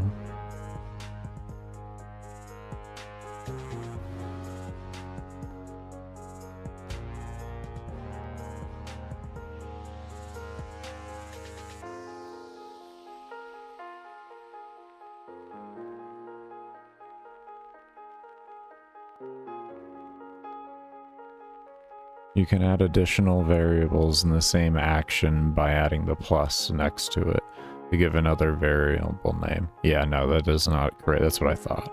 That's what I thought. Yeah. That does not create an array. It'd be nice if they had some type of visual thing to help with making arrays. That would be nice. Because otherwise, like, you don't... It feels weird making an array in these, because you have to, there's command just for that, you just array create, but like, it feels really awkward typing in this tiny little space, you know? Don't you just need the X coordinate for what? Sorry, I have just sat here and just rambled on, Homer.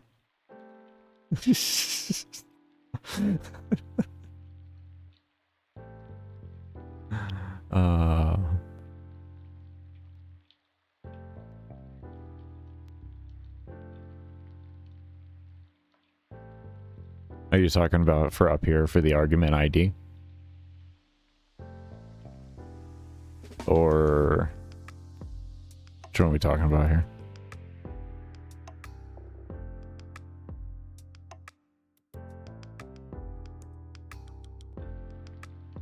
So we know we got 3, we have 100 values, we have a max of 3 and a minimum of, what was our minimum again? 1.3 seems to be. We're gonna make it 1.5. Actually, let's try 1.4. Actually, did we make a new version? When was this one made? 9.12? Yesterday? I did it with the 1.3. I was still seeing hiccups on occasion. We'll do 1.4 right now. Let me just do some testing with this. What I have running isn't going to make a difference. It's just about it staying stable. Oh, there was one thing I wanted to do too. There's one thing I wanted to do as well on here. It may help with stability. I don't know if it will or not. I keep neglecting to do this, and I need to do this.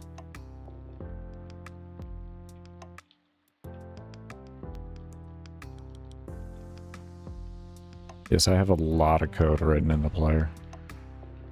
I have a lot of code written in the player.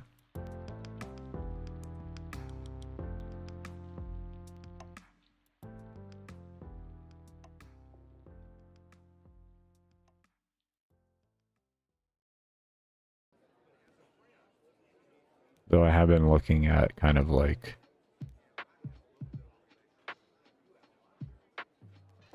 shortening up this a bit. Okay. So what I'm doing here is, if you've seen in past iterations, if I get hit too hard, it creates like this big white screen and such like that. That's because it goes too far into a negative value. So what I'm making sure here is that the first thing it does is it sets my HP to 0, so we don't have that issue. And then I go through and I run the code I need to run.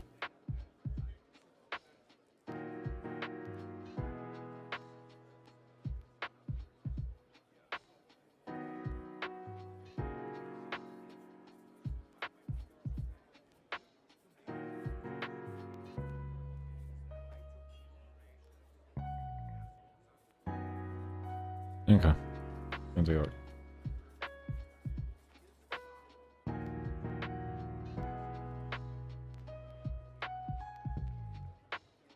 You don't have the brain capacity to make card games? You mean like Hearthstone? Or are you talking like, Spire? Like Slay the Spire? What type of card game do you mean?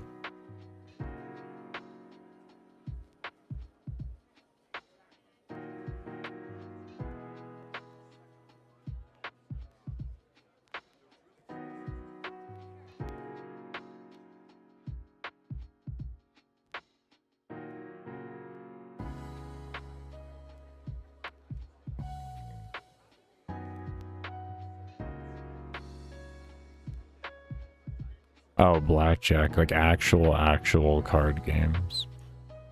Oh. Oh. What don't you quite get about it?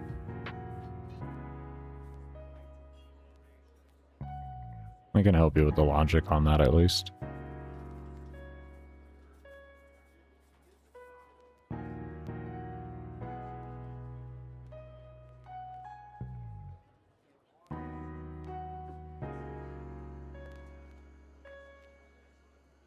One thing I can say is if you know how to make crit chance, you know how to make a card game.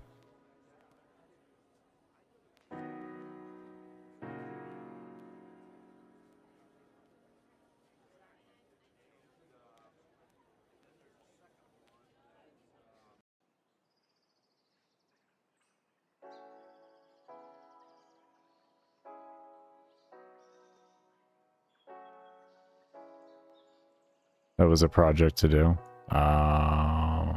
It's a very basic iteration of a game, and it teaches you a lot of fundamental cores that'll expand you out a lot further. Because it teaches you arrays and how to read arrays fast. It teaches you about random number generators and conversion of those numbers into things. Teaches you about interaction and placement. Like, it pretty much gives you a lot of fundamental cores.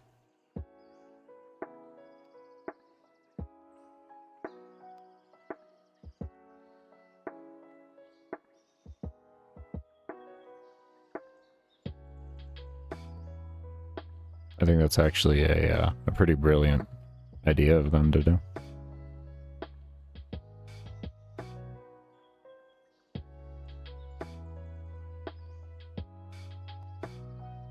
It also teaches you UI interaction and everything like that. Like, there's a whole host of things that teaches you.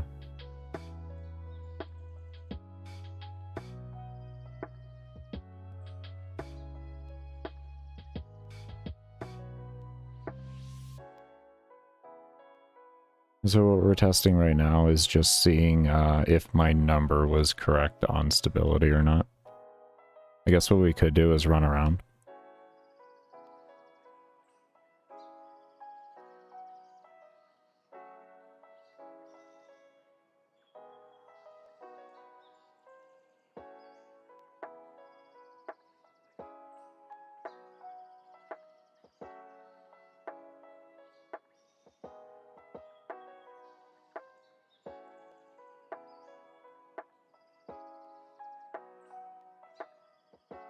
To be completely honest, though, I actually get better stability in the game when I'm moving. If you're wondering how, it's because mobs aren't colliding with each other as much. They're more free-flowing. So, in my game, the more you actually run around, the better the performance gets.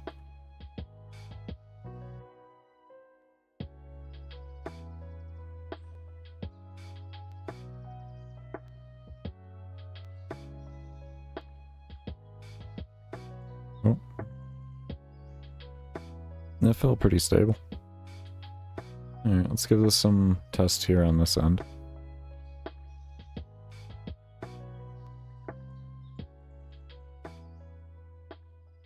And then once I get this number figured out, I'll have my low number and I'll have my high number. And then we'll be able to figure out how the placements are going to look for each percentage, essentially. So that we can meet the numbers that we need, because percentages aren't actually going to be a percentage. It's not going to work like that. It's going to be when you put 100% on there, it's going to be an actual hidden equation that will be occurring. So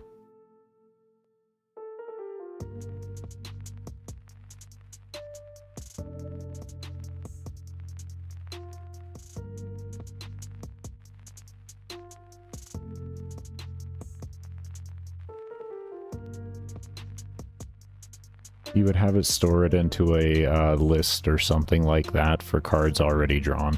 So it would be a separate thing. And they would draw out those values from the array, essentially, more or less. Or you could have, like, a false on them.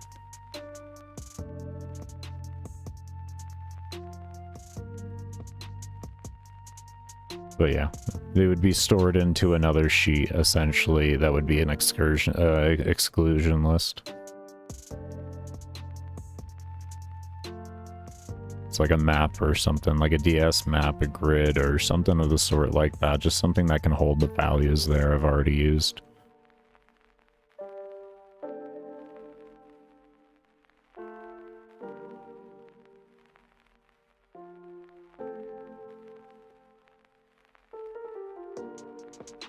And essentially, if it does draw within that and it detects that, it'll redo it again.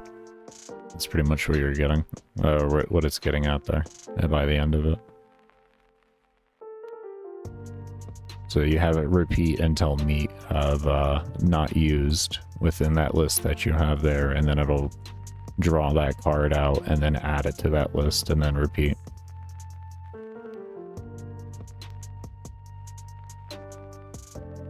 Was parsing something from a grid or array? Was parsing something from a grid or array? Isn't that more or less the same thing?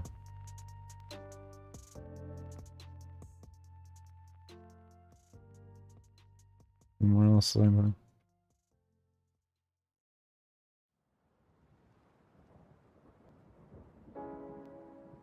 What was that? You said C#? Yeah.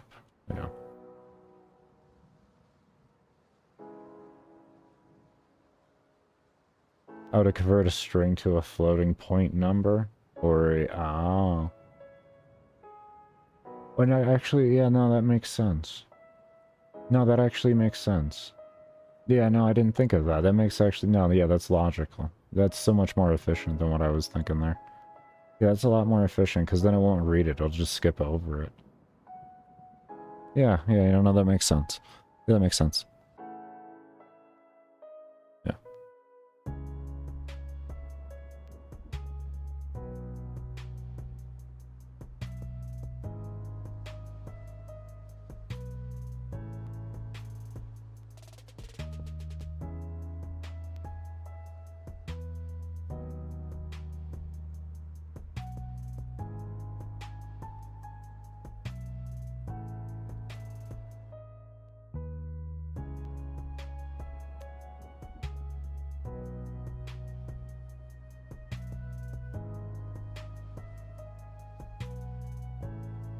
I guess kind of my first explanation about in the array of like having it turn into a true or false.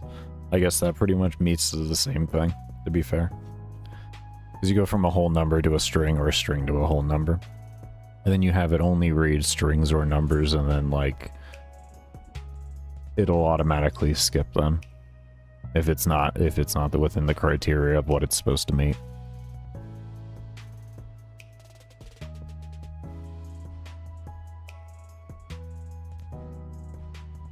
Just as to what it was exactly called, that's where the lost went for me. The last time I worked with any other language that wasn't Gamemaker or AutoHotkey was like 15 years ago, and that was C++, so yeah.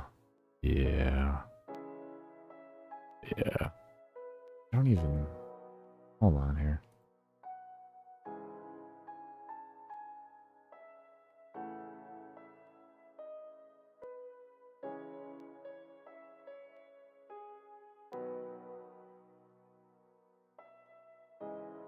Yeah, Sharp hadn't even been out for too long when I started getting into coding.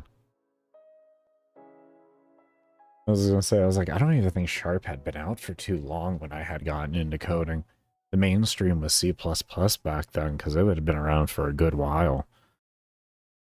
C++ was like, it was like 30 years old almost when I got into it. But like, Sharp was like never even used really, because it was like, I don't know, maybe a decade old when I started coding.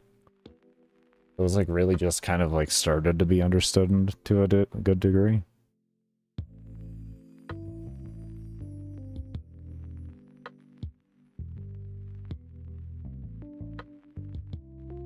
But it was actually switch cases. Oh, okay. Okay, so what it does is when it draws the card on a switch case, say like on Gamemaker, if that's how they worked it then. So let's say on Gamemaker here. So let's pull up a blank template here. I can actually show you exactly what they're more or less meaning there. Give me an object. We'll just do it in the crate. So actually this has a function on it to where you can have, you have a switch, you have a default, and then you have a case, more or less. Here would just be nothing but cases. And you would have a value here that would be always set to true, more or less. So you have like, you know, let's call it card rotation, right? And card rotation is true. And then you'll have constants down here for other variables that would actually read it as a false, and if it doesn't do that, or then as a true by matching this, and then it'll actually switch to that, and if it doesn't read that as that, it excludes it from the read. That's more or less what they're looking like. Yeah. Yeah. Like 100 lines of if. It's 100 steps just going, man. Just 100 steps of just going before you get to the end. But yeah, what that more or less is going to help you do and everything is, especially in like servers and everything, server steps and saving steps in servers are the most important thing. If you can save the computer 1 to 2 steps, you could save a company hundreds of thousands to millions of dollars type deal, you know? And if you can rework a system to save like 10 to 15 steps, you can literally change the entire dynamic and how the company like looks at their profits every year and everything. So that's where like teaching like that why they taught you that and everything really came into handy there, or would come into handy. Because it helps teach you the basic logic skills of, okay, there's obviously I can take 1,000 if statements if I want to, and then I can make this work, or I could do this instead, and it works significantly faster. Both are inherently almost instant eye fast, you know, but one works significantly faster in a actual like counting of milliseconds time. Me, with a lot of my code, I don't worry about it too much, only because as long as it's human eye instant for me, I'm typically going to be good because I don't have a game that's going to be online. You know what I mean? So I have less of a care of looking at how to minimize the steps as much as humanly possible anywhere that I humanly can. Anywhere.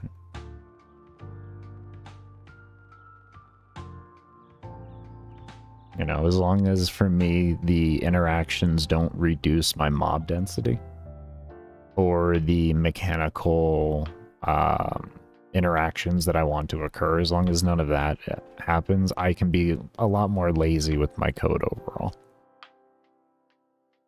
But if it affects things like mob density and stuff like that, it's well worth it to really sit down and take the time to minimize that code as much as humanly possible. You know, if you want to, you know, you can make a baseline, you know, kind of like I did here, where I have this whole fucking mess of code here. And eventually I'm going to go back through when I'm a little bit more ready, and I'm going to sit down and really try to minimize this as much as humanly possible.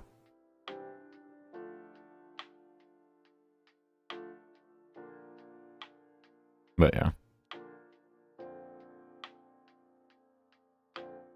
Just depends on what you're really working with there.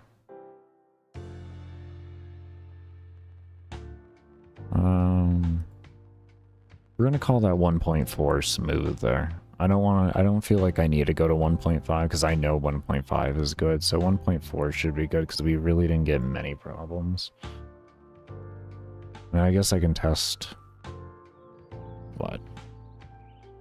I was seeing issues within like 10 minutes of running, so we'll do one stopwatch for 10 minutes. And then we'll do another stopwatch for 10 minutes with the other set on. So we'll do 10 minutes on each one, and we'll kind of just look at this and see what it does. And this way we can look with both sets of gear.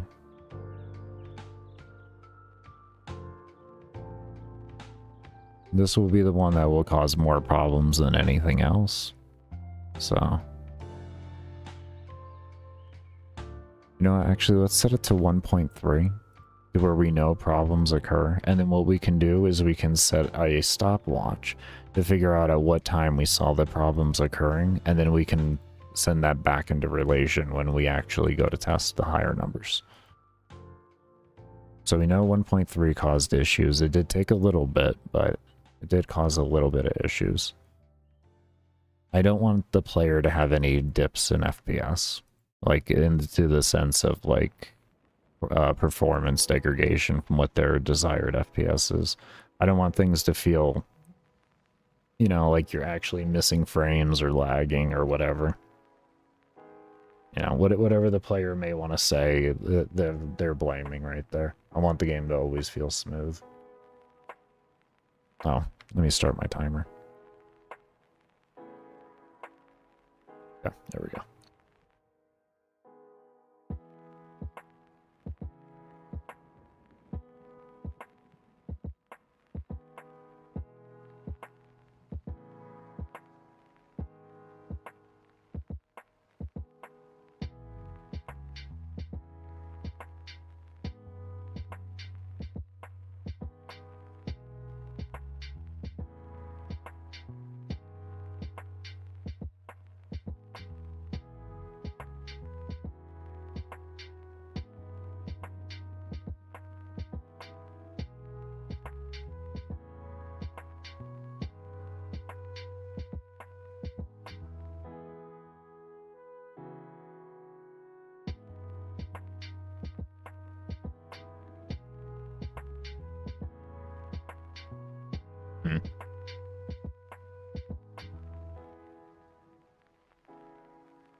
Maybe my older version that I'm running dedicated is a different math in it. I'm not seeing any damn problems. Maybe that one was set to 1.2. Maybe that one's 1.2.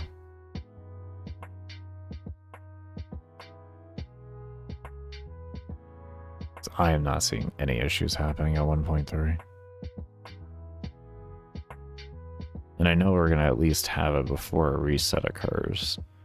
Because what I'm thinking it is the player's health going up and down with the taking damage. I didn't have reset on.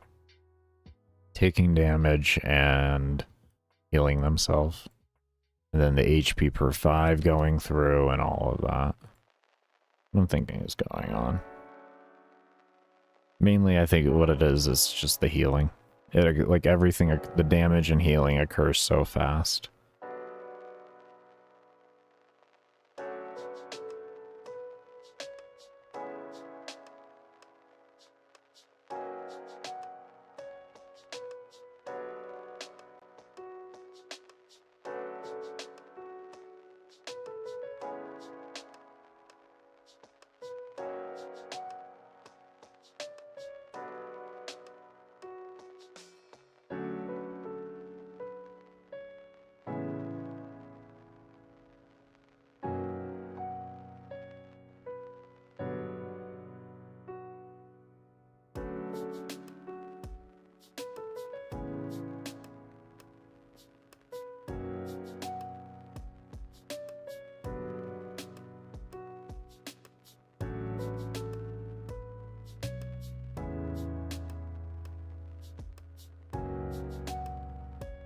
I'm gonna have to like test on a breaker. Let me load up the dedicated version here.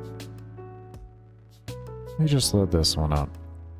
And we're gonna see if we see anything. We waited 3.5 minutes and didn't see anything. Let me see if I get anything within 3.5 minutes here.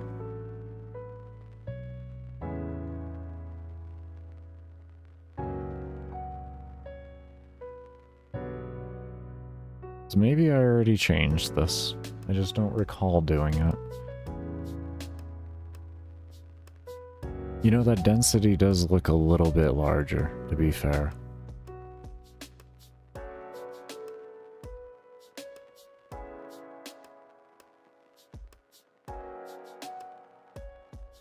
It does look a little bit more dense.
There it is.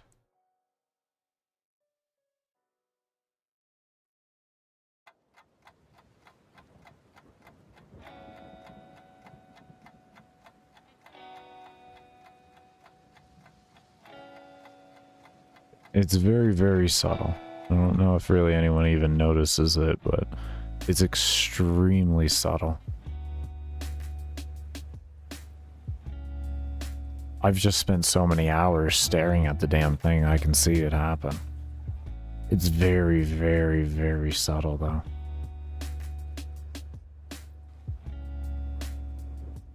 We've only had one so far.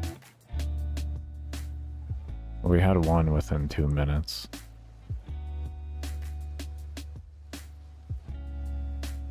So that happened on the second reset.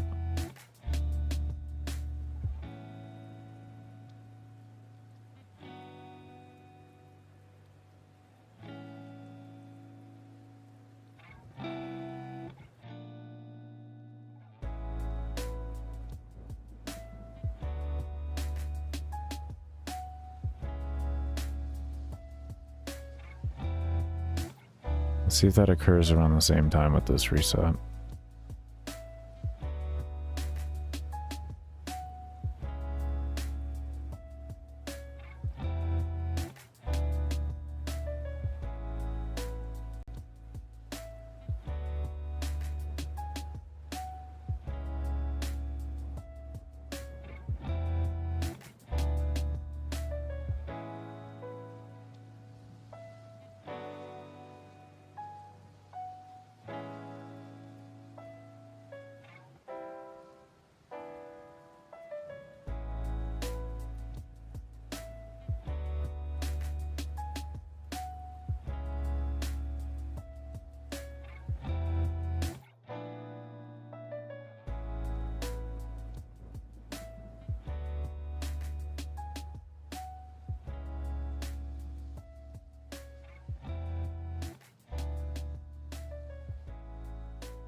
So far it was just that one.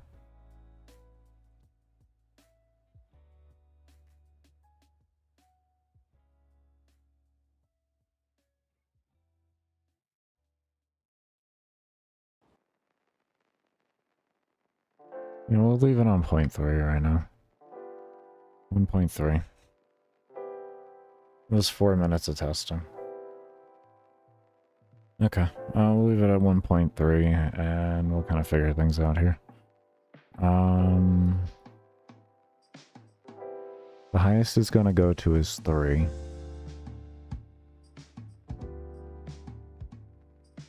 And we have 100 placements.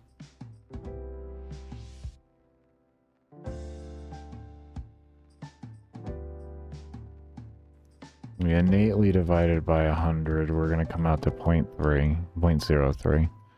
But we need to take out... The issue is that goes to 0, not 1.3.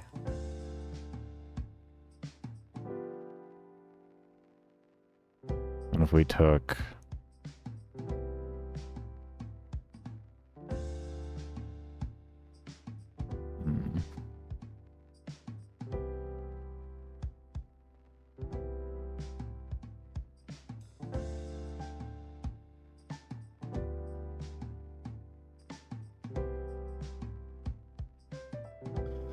Three divided by 1.3 is 2.3.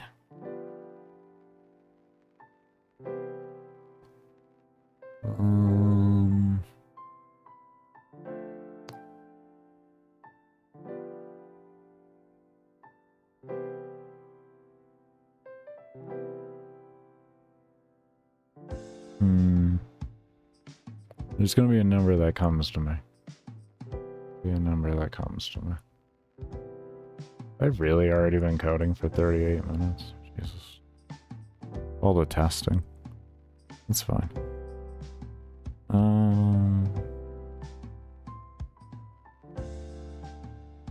Have you done shit, Baker? Well, I've stared at things.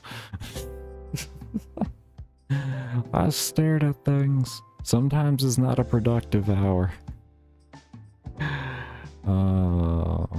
It's productive, but it's not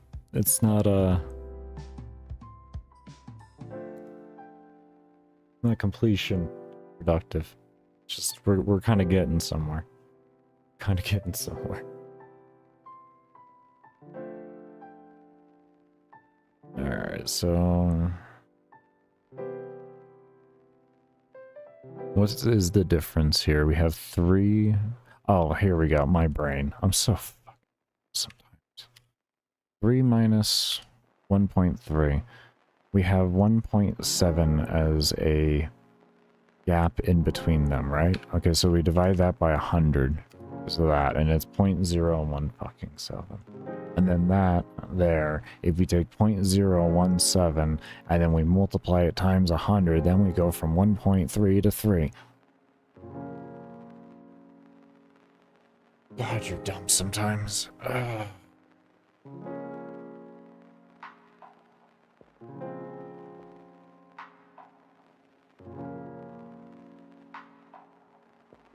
Okay, so now how we have the number. Have a number, at least. So now how do we have it know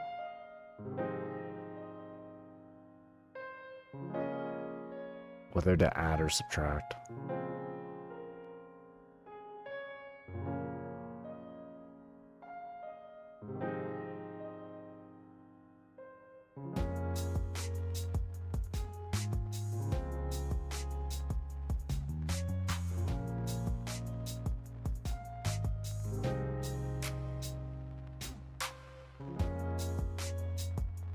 How do we have it now?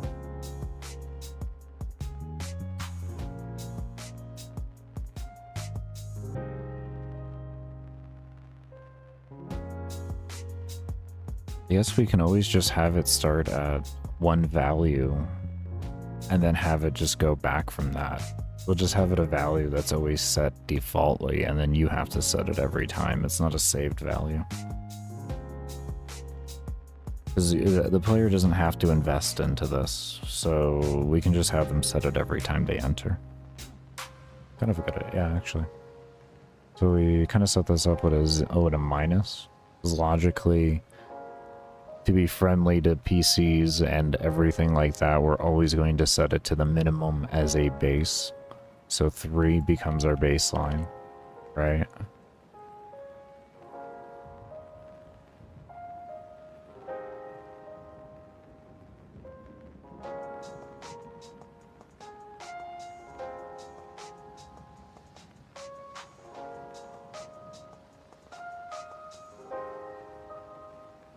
Now, do I have this as a visual display for me? Am I showing this? No, I'm not. Let me draw it on my GUI here.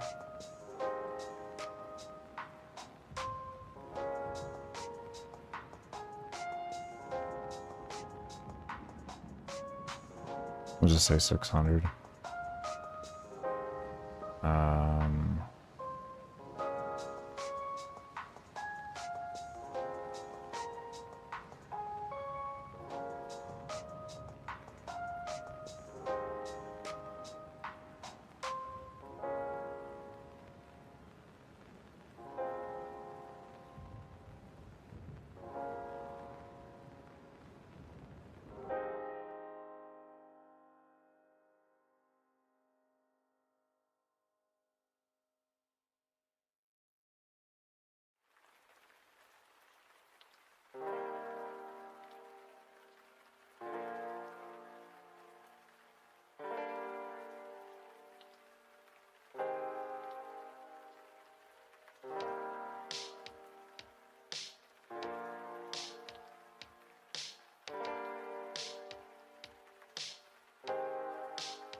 So it's set at 3.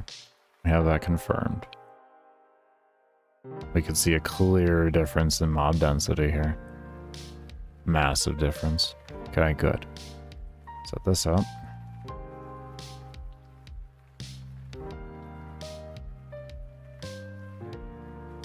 That. Oh. Did we crash? We're crashing. We crashed. Okay. Hold on. I need to make it break. I didn't break the loop. Hold on. Can you... Do I need to... What does I stop through here? There we go. Okay. Alright, hold on here. I didn't make a break for the loop, so it just kept looping infinitely. So, I'm stupid. Don't worry about it. It's fine. Just say break here, and then we say if...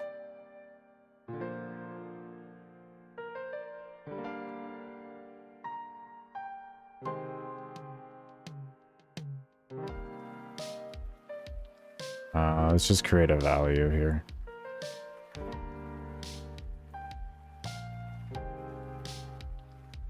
I would have thought it would have...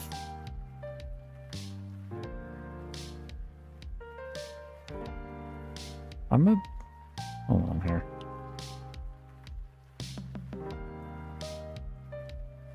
While loop, repeat number of times.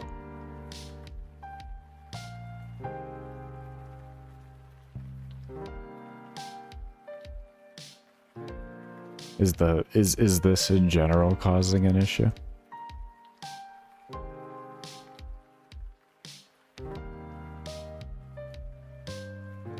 Okay, I got it. We don't need a loop. We don't need a loop. It's fine. Right? You wanna know what we do? We literally just do this.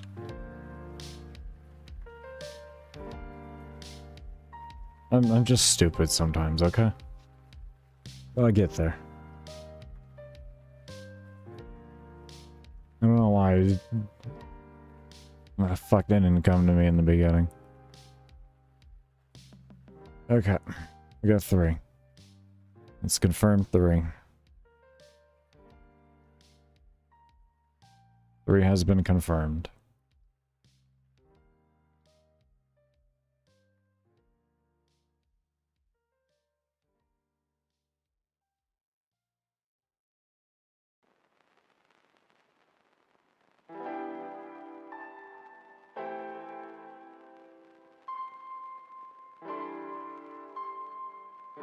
Okay.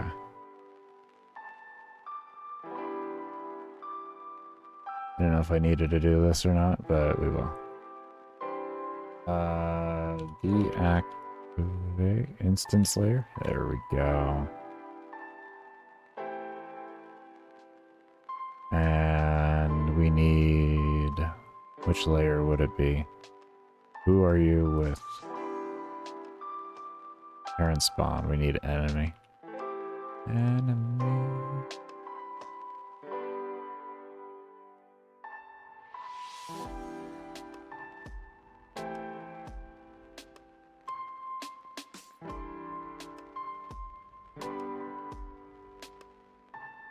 They won't even know. They won't even know what happened. They won't even know that we enabled the enemies. They won't even know.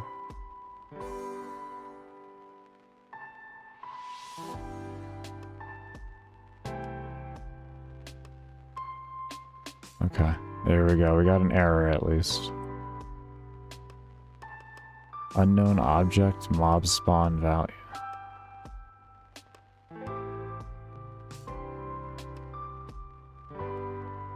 Why? When I didn't deactivate this layer here. So you should still know what that... Oh my god, is it because you're not...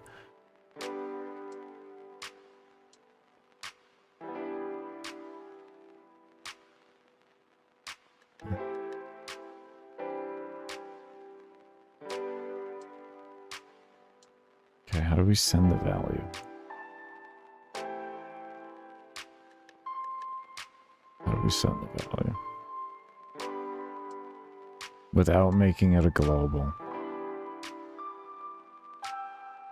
We may have to make this a global.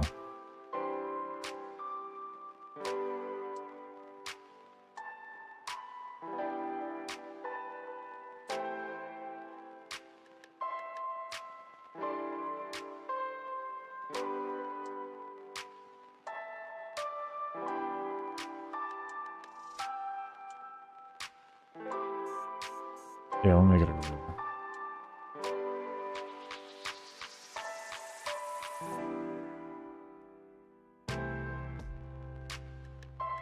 Is there a way I can do it without making it a global, though?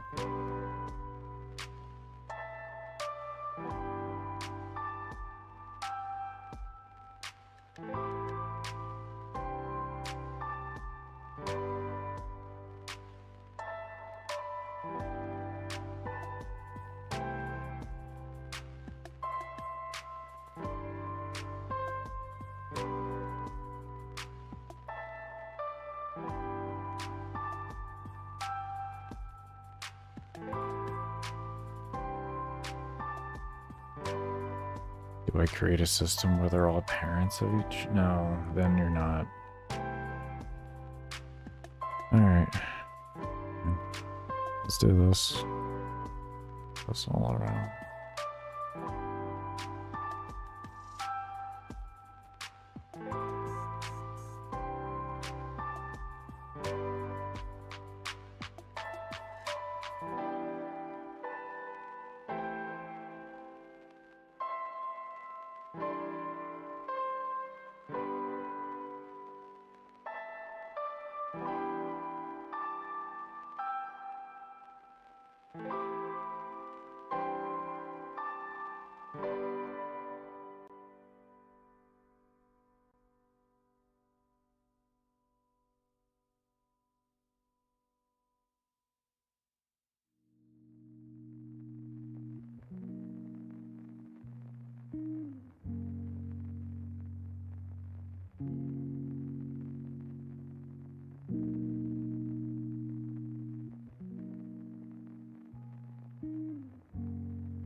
Okay.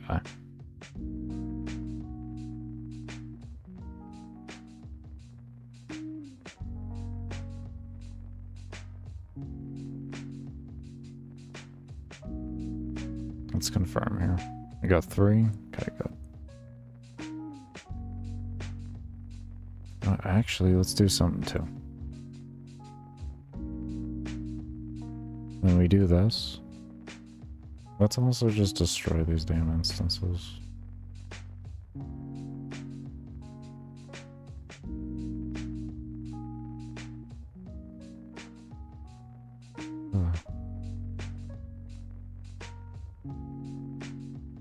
I'll clean things up.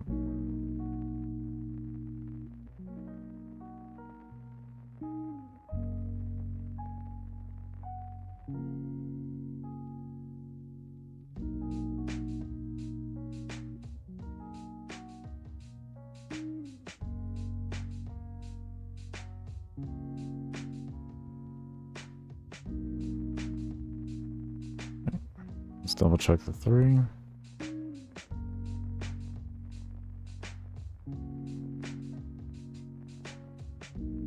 Yep.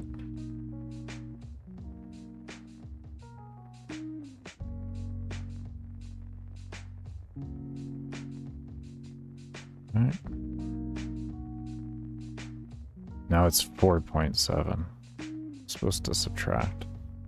Oh, I have it adding. Jesus.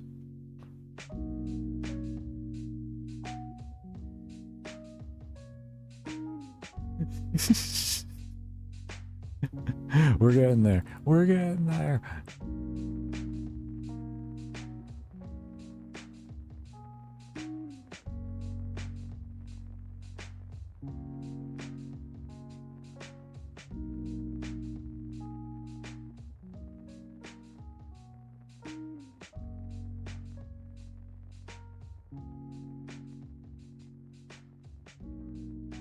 One 1.3.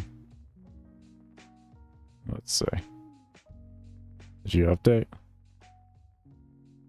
Please update for me. Why don't you update? Why didn't you update? Am I not... Is that not the right number? That has to be the right number. Isn't that the number? Oh, please don't tell me that wasn't the number. I would have, like... I was gonna sit here and cry. I don't know what the hell else to do, to be fair with you. Let's pull up one alarm and say...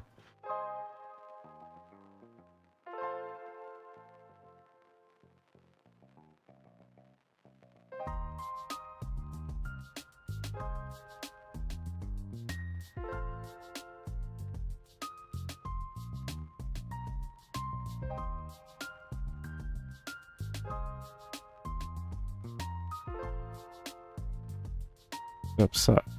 Correct.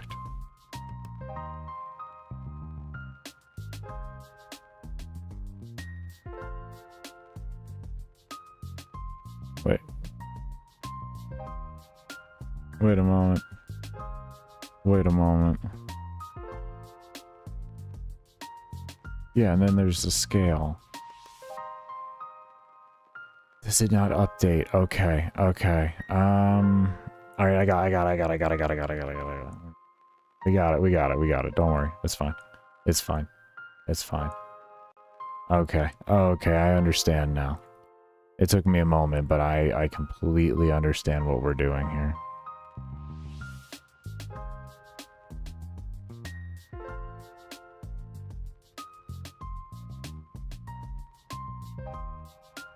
There. Okay. Alright. Take care, Nip. Thank you so much for stopping by, homie. Did you ever get Unity? Oh, you can talk to me tomorrow. Let me know if you ever got Unity working on Linux. Anyways, so we have our 3. We'll guarantee it. And then we'll check here. And then this should work.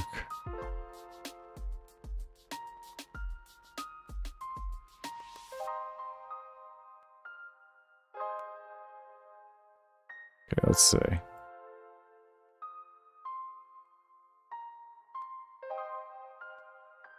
There we go. There's adaptive mob spawning. Right there. Good shit.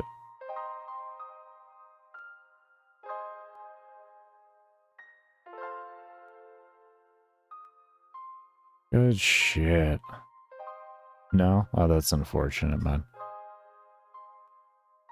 That's unfortunate. All right.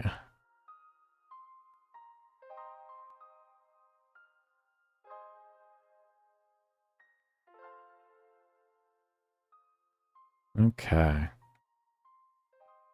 There's a few other things I'll have to work on for it, but we really got this working down to a pretty close science to calling it done. That's fucking awesome. We are getting there. A few other things we gotta do, but this is good. This is good. Very good. This is very, very good. Oh, but alright, everybody, we're gonna go ahead and take a break here. When we come back, we're going to continue on with this. And as always, I only run ads during my breaks and when I'm doing support streams, so you're lurking during that does help support development of the game and keep these streams ad-free while I'm here. But we will see you all when I come back from the break, and cannot thank you enough for those of you that do stay around and have stayed around.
do want to thank y'all that did stay around for the break.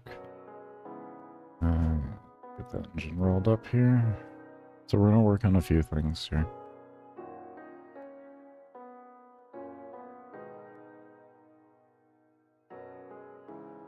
We'll work on a few things.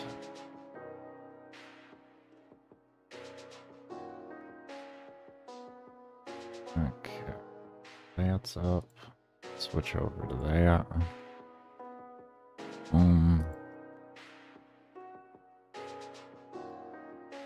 Alright, and now we only got 2 errors. That's why I ignore those errors. They're not real errors. They're just based off of things that are set as zeros, and I have it saving a number, and the 0 is being read as false, and it's like, I can't read this. It's when you get in the game, you'll be able to, but I can't right now. I don't know what you want. You do know what I want when I want it. Okay. That's all that matters. So what we're gonna do here is we're gonna take this number here, right? And then we're going to add at the end of it 1.3, right? And what this will do is make it so that no matter the percentage that this is, it will set it to the correct values. So we don't have to worry about, like, if a player wants to go minus, like they want to go back in and they want to set the value different and everything.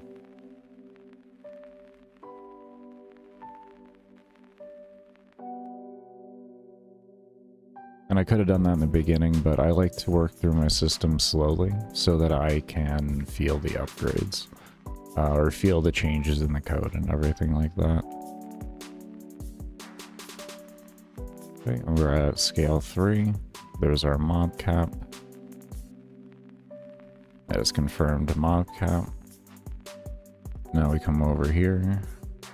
Oh yeah, one more thing I wanted to do. I wanted to take out expression hovering from this, and I wanted to allow the player to click wherever they wanted to. This way, if they just want to throw it to 100 and they want to rip their mouse over to like Egypt, it's not gonna matter.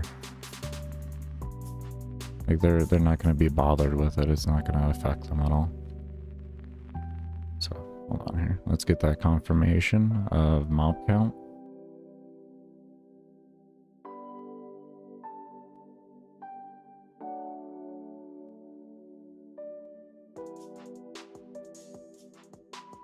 Okay, that is definite confirmation. Let one more flood come through. Okay. So, what we're gonna do now, click on it. We can go wherever we want, click it off. And now, put it in the mob count.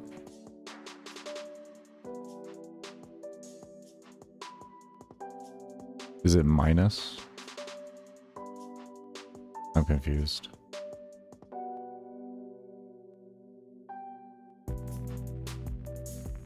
Would value then...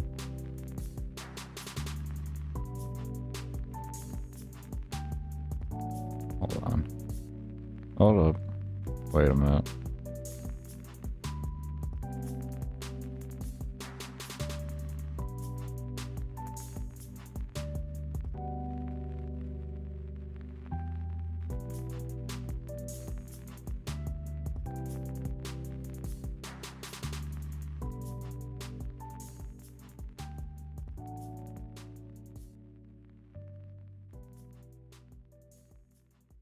We do this at 100, and then other than that, that would make it go under. We want it to go over. Do we minus 3? Is that it? We minus 3?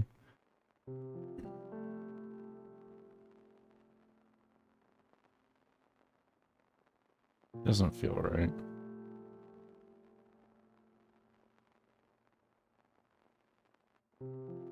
Oh yeah, can we create a... This is a get global variable. Set global variable. No, okay. Could we create a Could I create a temporary global? Kind of would like to. Just to make this thing not a global anymore. Let me do that first. Let me do that first. Let me see if I can do that first.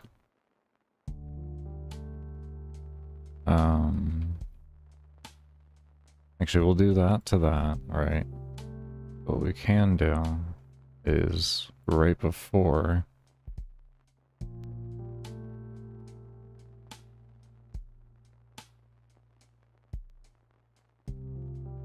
We'll rename it actually.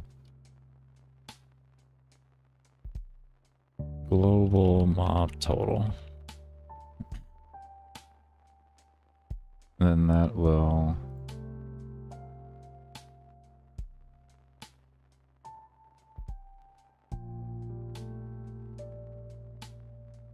like that. And then this way, this is just temporarily created, so it doesn't, we don't have to have another global in here. So it only creates the global when it's necessary.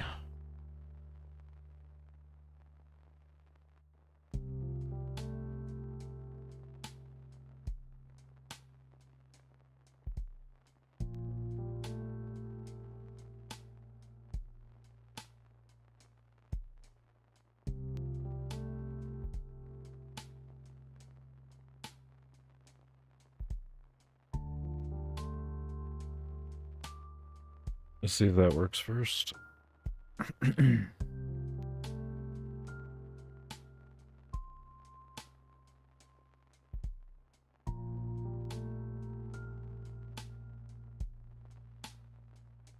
At 3. 1.3. Beautiful.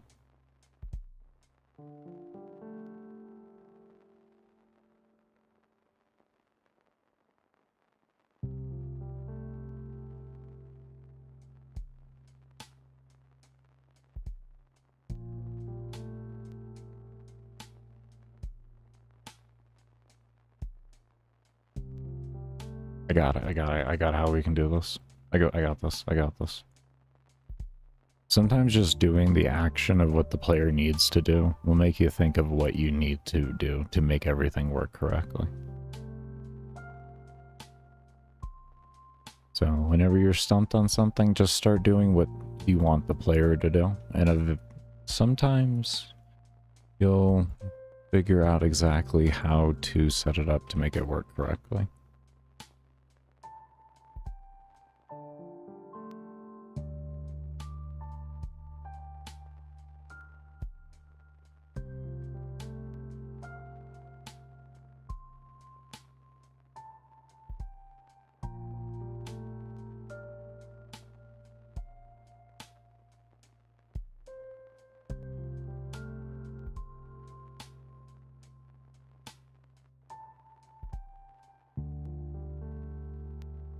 Okay. So what we're doing here is we're setting this back to its default value, and then we run the equation again for this, and then it sets it. And then this way, if the player wants to go back in, whenever they reset it to whatever number they want to, it'll reset appropriately every single time.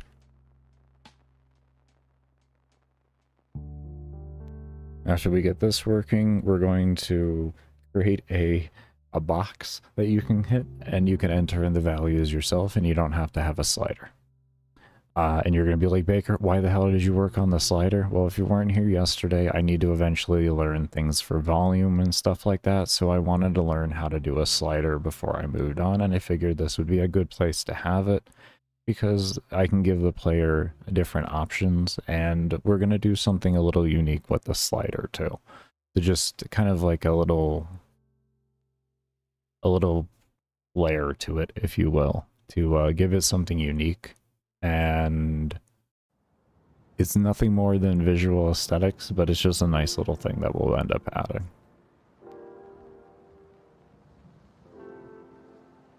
So let's see here. We want to go to 100. Why? Oh, it's relative. Son of a bitch. I thought I unchecked relative.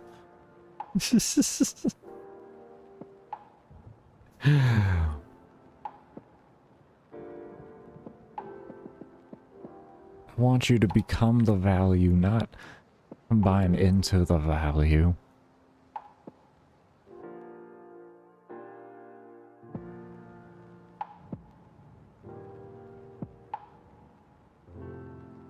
Okay.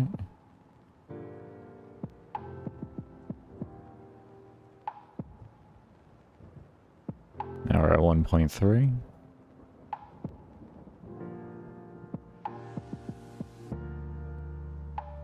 And we see the mob increase.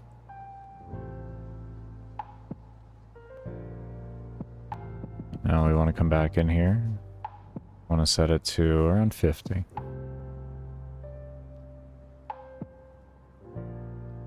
There we go. Look at that. Look at that. Now we want to come back over. We'll set it up to 100. Let's flood it up, and then we're going to reduce it down to nothing.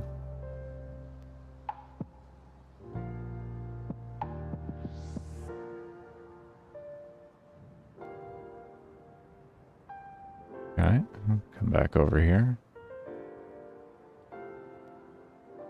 Now base.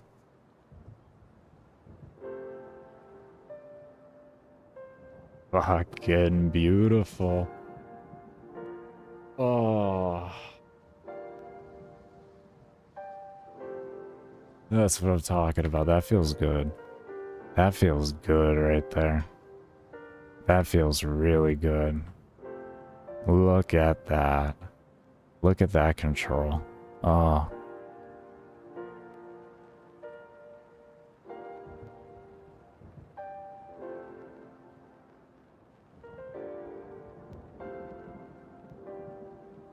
Oh, that is so nice. Oh, man. That feels good right there. That feels good. Alright, let's do one more test in here with better gear on. Alright, we're at our minimum mob count. Now we want to increase it. Go to 100.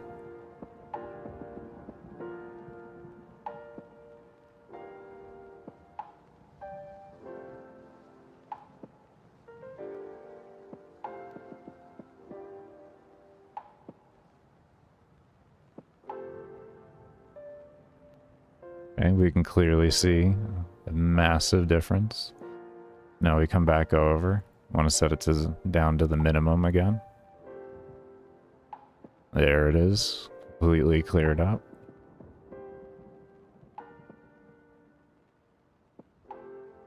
Now we want to come over to, let's say, 75%, roughly.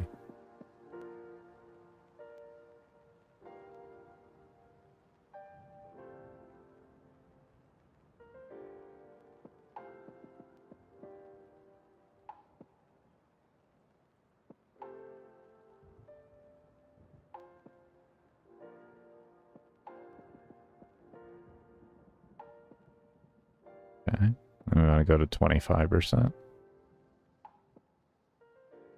And do 24. Oh my god, that feels so fucking good. That is,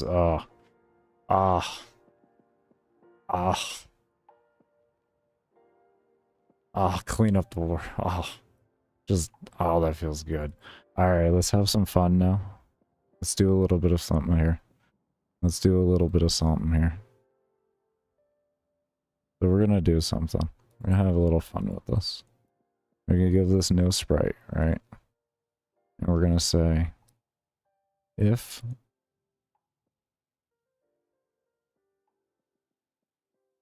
here's my value. Yeah.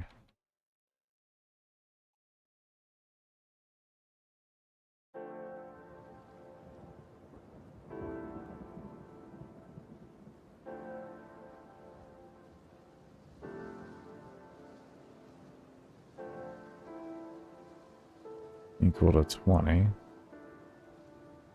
And we're just gonna make this look really sloppy at first. Because it will work fine.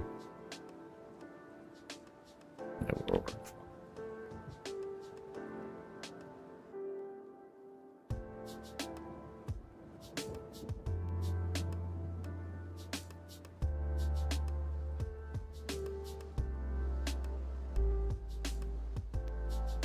Oh yeah, that's right. Like I said, we're gonna make it sloppy as shit at first. I just want to see the base concept working.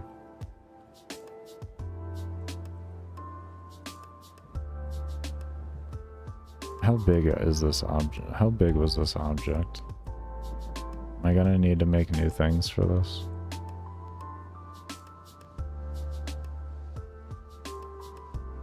$30 by $50? No, no, I won't. Okay, cool.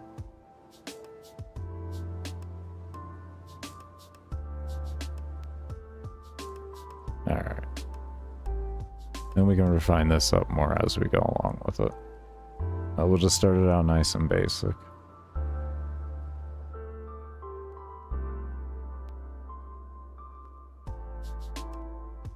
Basic and as inefficient, I guess you could say, as humanly possible.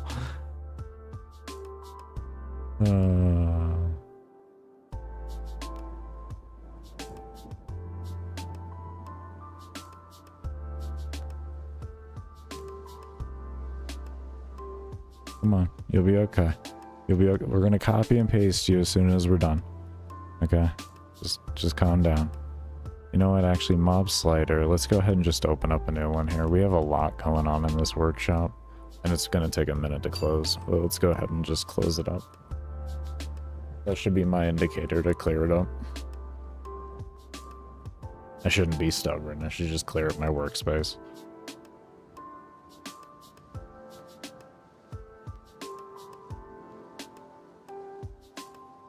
Okay.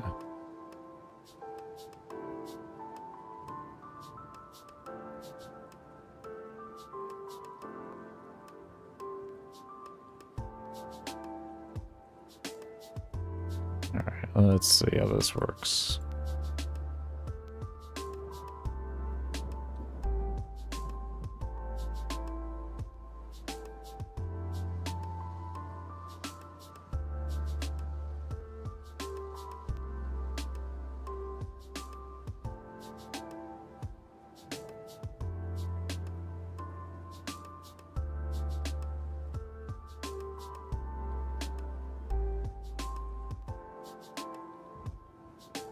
So we have 1, 2, 3, 4, 5 values.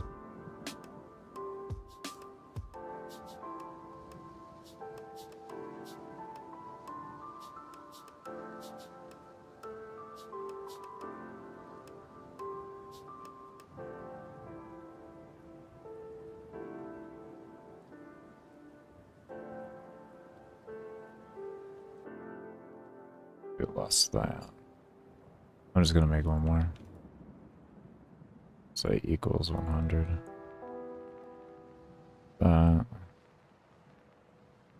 This way I can just have it work the way I want. That's what I was doing wrong. Okay. And then...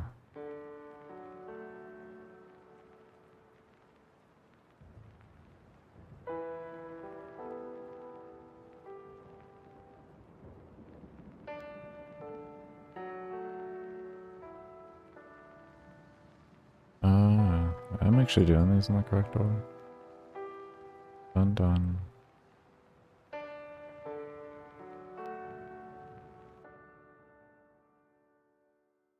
Are these one of... There we go.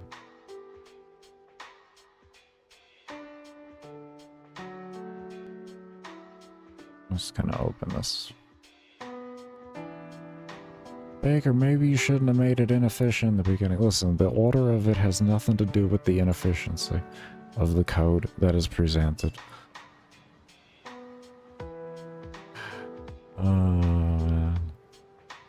Okay, so we know, I know I wanted that one there, and then this one was here,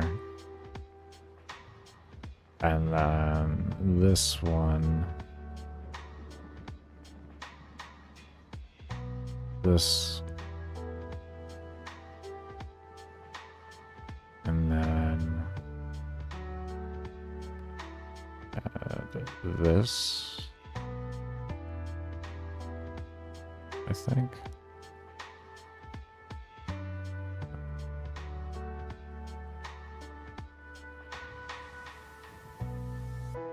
Let me just write all the character names down, because my brain is forgetting what is there and what isn't. Jesus. Okay, so the order we had here, just write them in order.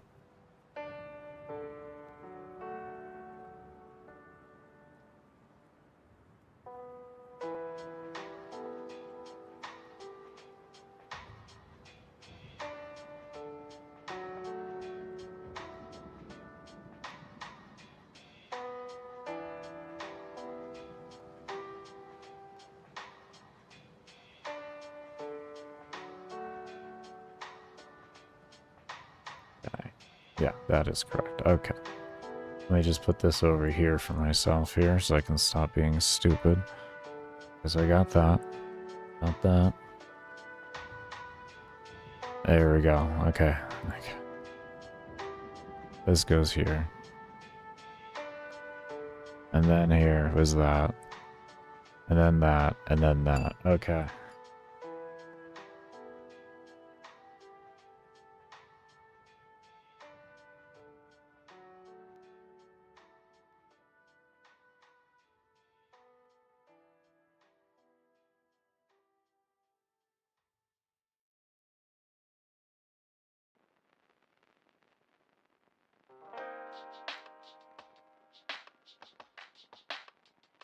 Oh god, I gotta make new ones.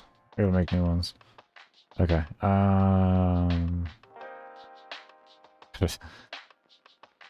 They have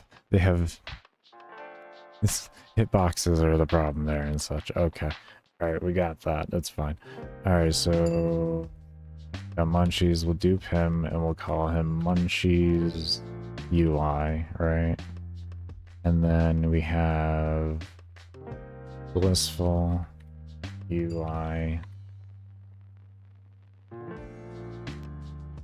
And we have a Lurker UI. And then we have Giggles. I kind of had a feeling I was going to have to do this, to be fair. UI. Baker, why are you capitalizing that? Isn't that bad practice? Listen, if you have OCD, you get it.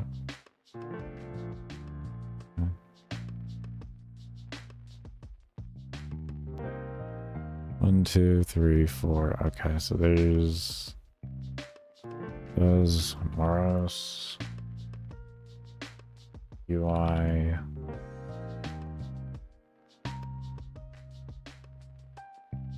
Break group UI. Click.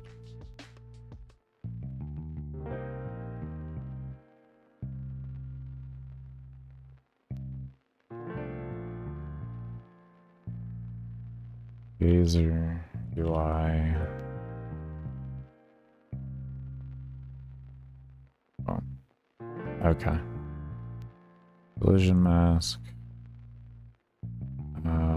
Full, actually automatic rectangle. Collision. Automatic rectangle.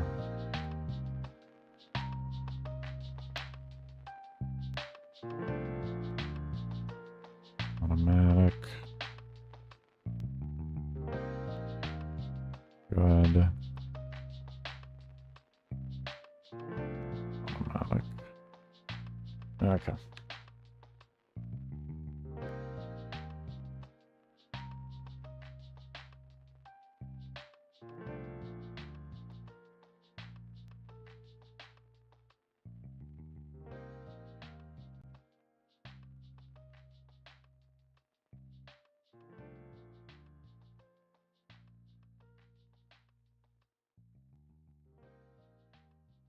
Why? Why don't you adopt the draws sprites?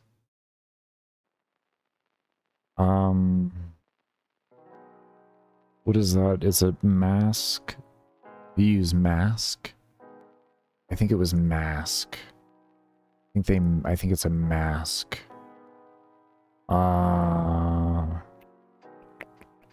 I think it was mask. Is it mask? Is that the command?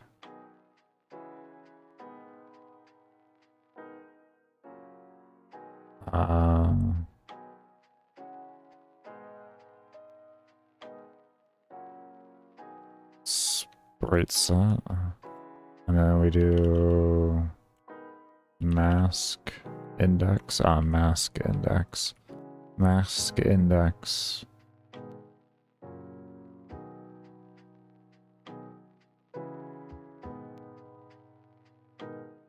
At me here.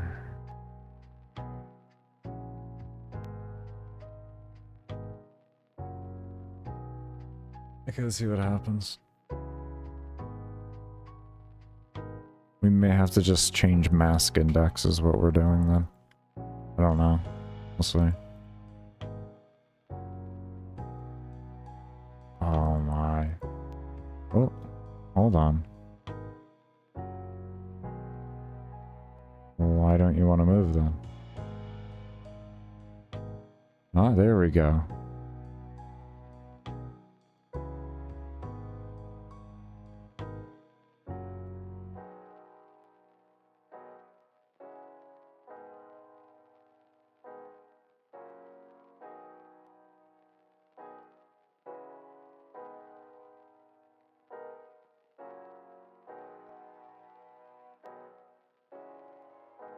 Oh, that's right. I haven't... Hold on. I didn't change all these over to UI. Stupid. Ah, stupid. I'm so dumb sometimes.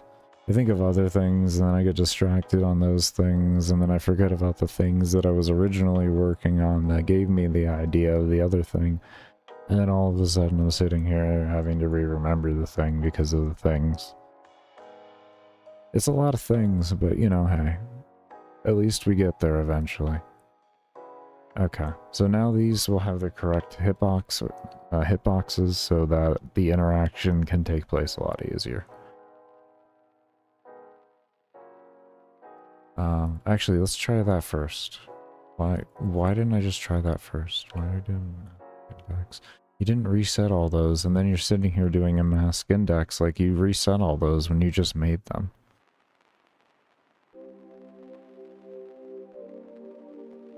Let's talk about this.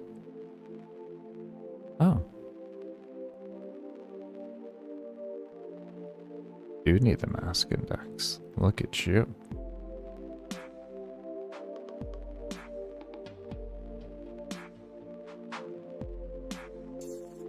Okay. So it looks like I was one step ahead of myself. Good. Was at least... Was this, I think I set it up like that. I think that's correct. Same time, I'm not sure. Yeah, okay, it is. These I think. We'll know when we get in there, There we go. There, so based on the percentages, you'll get a different character now.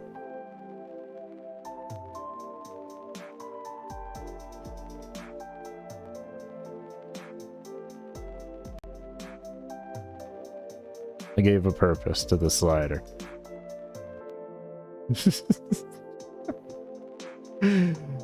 Just a little extra unique thing.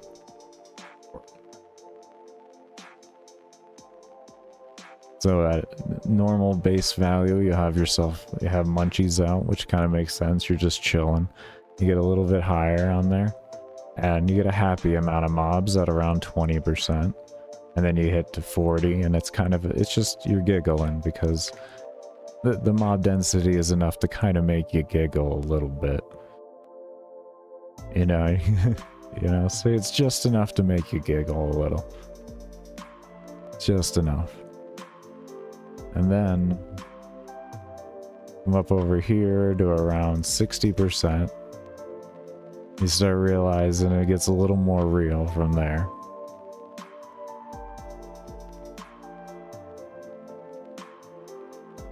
And then you got your 80%, and then finally when you hit 100, then he's height. So that's good. I like it. I like it.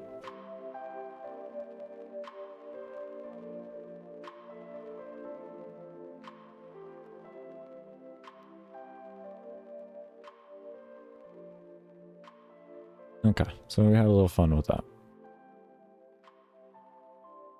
Next thing we want to do with this is we want to create the I think I'll use you. Mob. I gotta go to the restroom real quick here, one moment.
Okay, let's go ahead and get into this.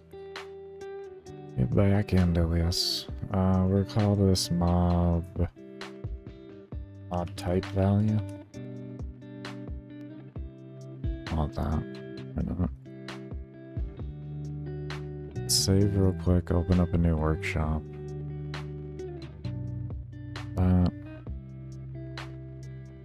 This.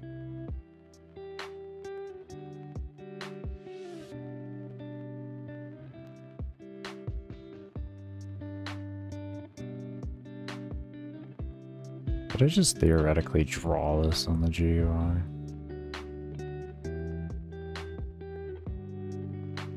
Will it save me steps or anything?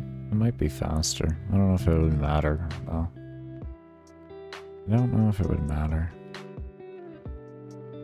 Because as far as I know, if you disable a layer, the performance is eliminated from that layer.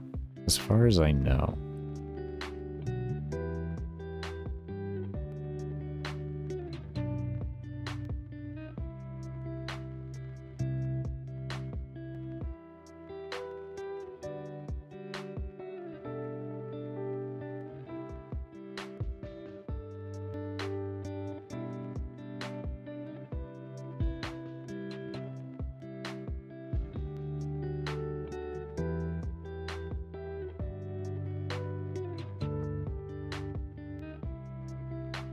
I want that right above that. So let's go ahead and I'll literally just throw it right above it and we'll have our exact coordinates that we want.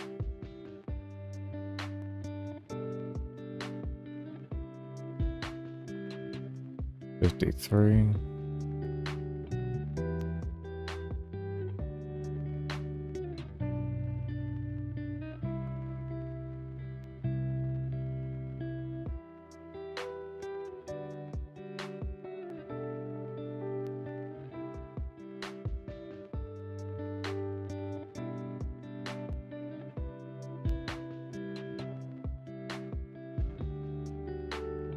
Let's just see that we see it.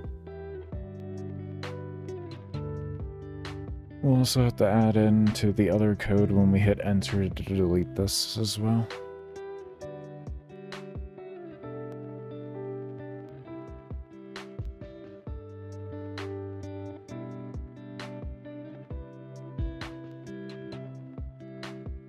There we go. Good.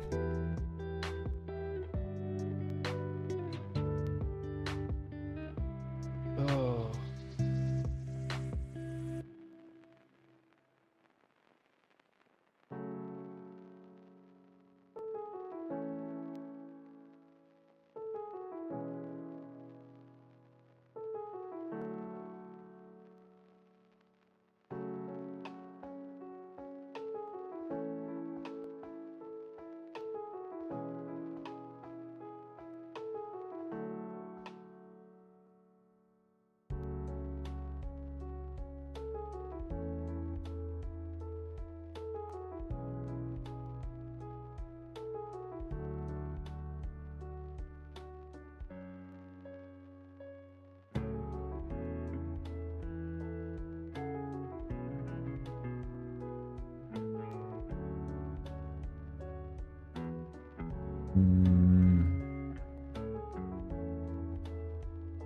Let's see. Sorry about that if that was loud.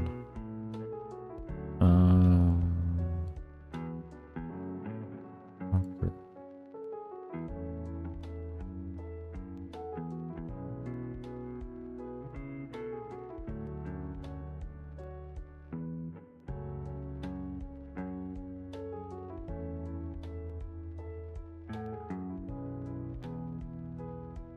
Just give me the whole system. Just give me the whole system. I'll rearrange it how it's needed.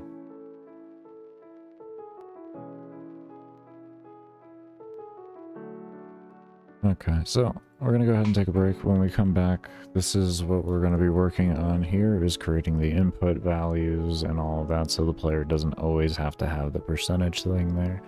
And we're also going to make this the box that displays the overall percentage when you're using a slider as well.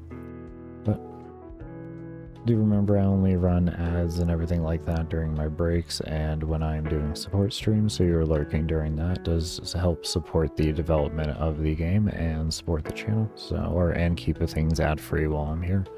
So your lurks are much appreciated. We will see you all when I come back from the break. And like I said, when we do, we'll continue working on this.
Roger, 0J, and I feel fine.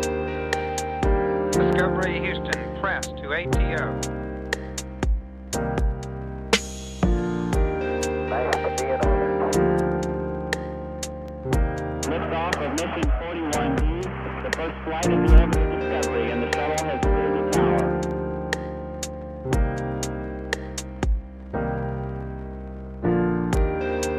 3, 2, 1, 0, 0. Discovery, go and throttle up. Discovery's 4 computers now have primary control of critical vehicle functions.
everybody. We are back. Oh, hold on.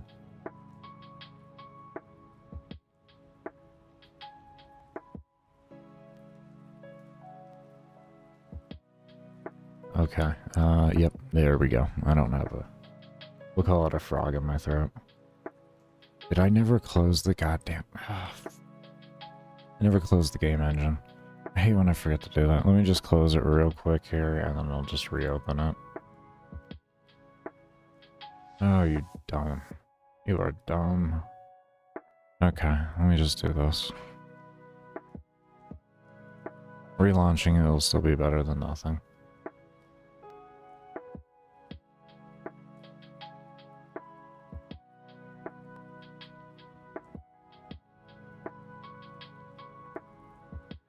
Okay. Oh, we're up to 14 now. Random ass number, I love it. Anyways, let's go ahead and keep working through this here.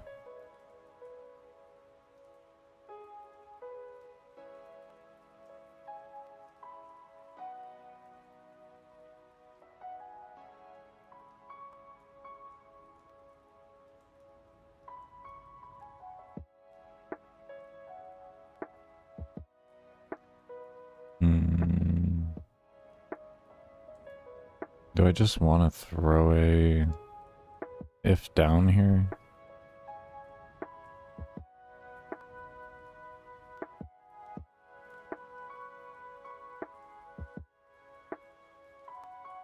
Yeah, I suppose we could. I don't exactly want to, but it'll work.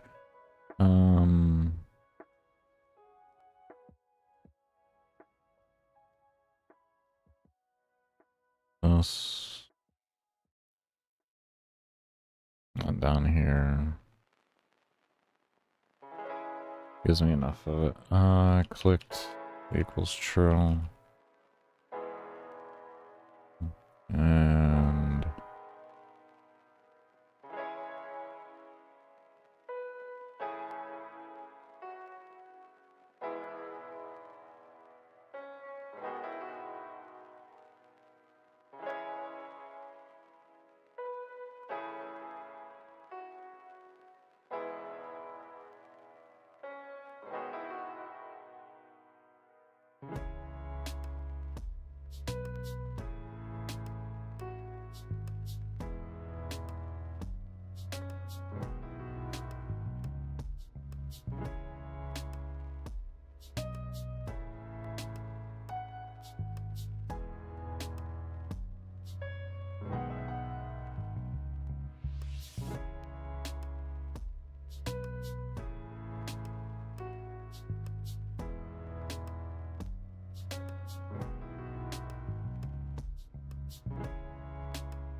I'll eventually have to do an enter for this as well and such.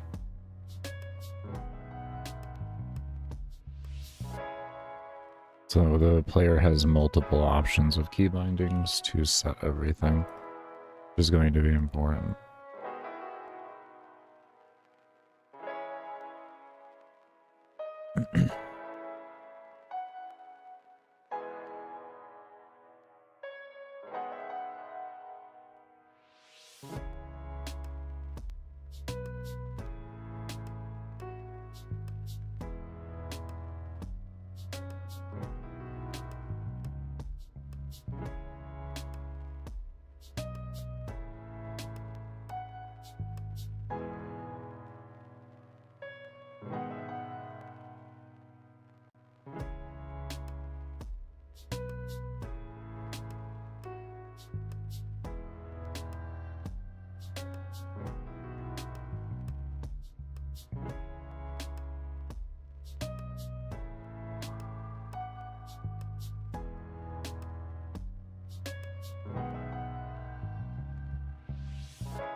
Okay, there's no inherits in here, so it should be fine.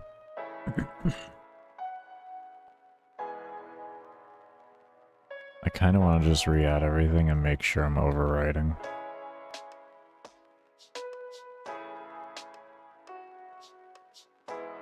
Okay, I'm overwriting either way. Okay, I just wanted to make sure visually it was looking the same. I always like to double check that kind of stuff. I wish I could just like not inherit certain things and not have to override inherit, just kind of like fully just ignore the event altogether.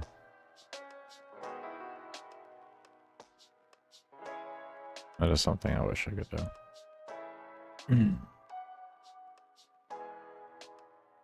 I guess what we could do at this point is, let's try this actually, hold on. What's this?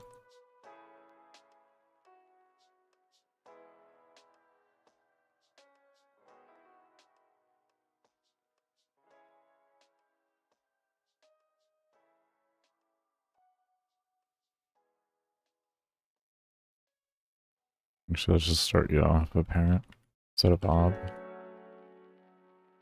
Do this apparent. Not you. Do one thing. Let's hold my values for me.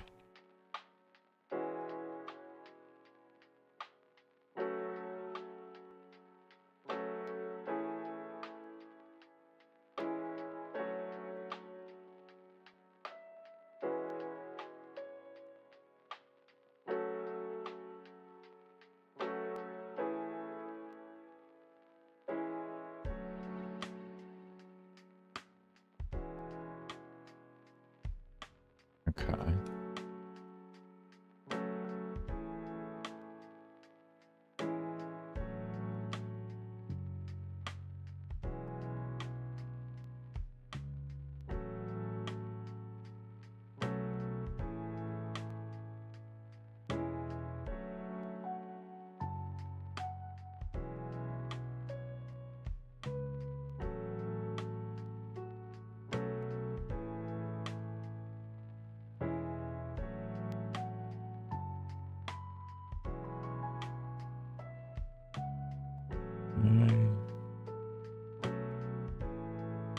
It's like that.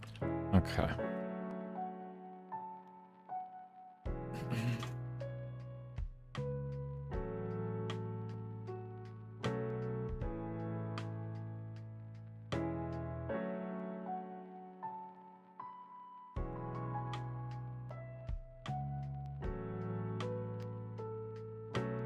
Oh man, my brain is frying right now.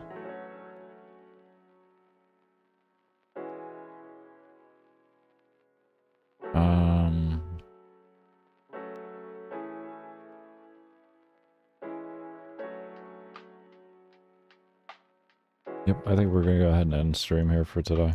That was 7 minutes and my brain just fried, so we'll definitely call that for stream today. We got a good amount of coding done though. We got over 3 hours done of actual coding, so that's good. Oh, I forgot to even record for this a little bit. Oh well, that's fine. Yeah, let me go ahead and get a support stream started up and all that, and I'll send you all over there. I'm gonna rest up, and tomorrow we'll come back with some more.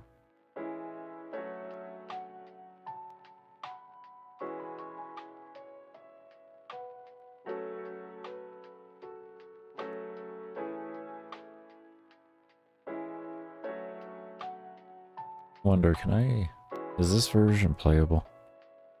I have things that are playable here. I kind of want to leave this in a reasonably playable state.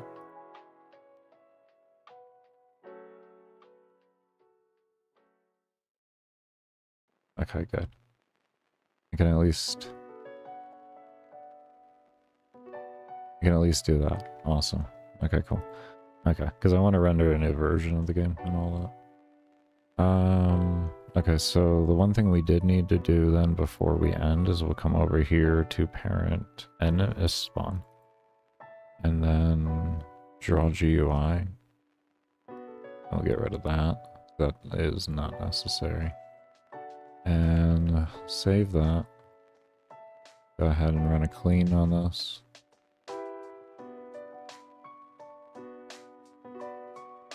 Okay, and Create executable. Packages zip. Let's see here. Versions, we'll call you Alpha 3. Okay, package that up. While that's doing that, I'll get this live made.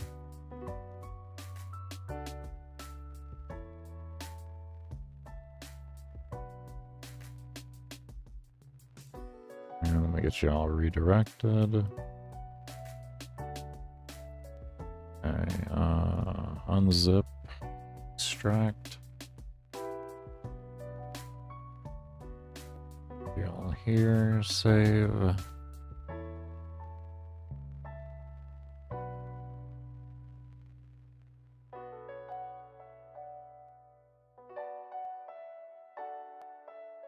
Delete those. I can delete these two here. Alpha. Okay. That opened.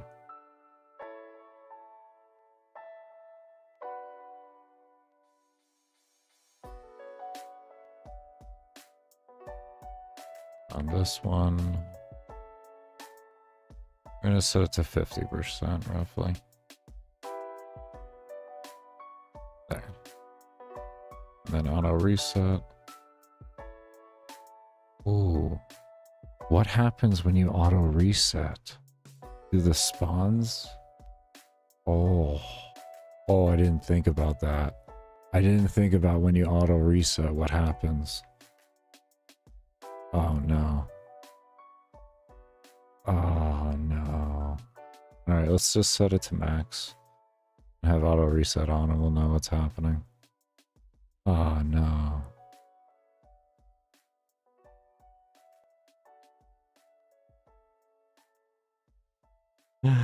Oh no. All right, let's see what happens, and then I can change it. We'll do that. Hopefully my brain will be able to think of what I need to do. I think it's just in the bot reset I need to. When the player dies, I need to have it save the number. And then it can grab that number on reset, so we'll have it saved to the save file, the temporary save file that's created for resets, and then it'll be able to hold from reset to reset, and we have to have it load with that reset too.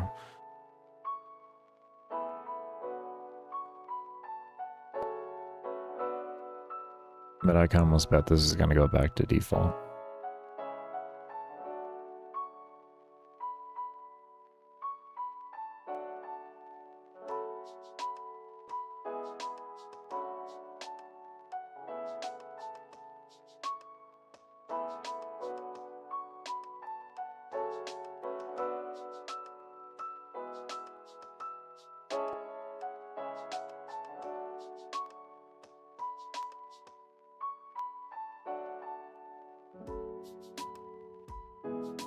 Yeah, I thought so.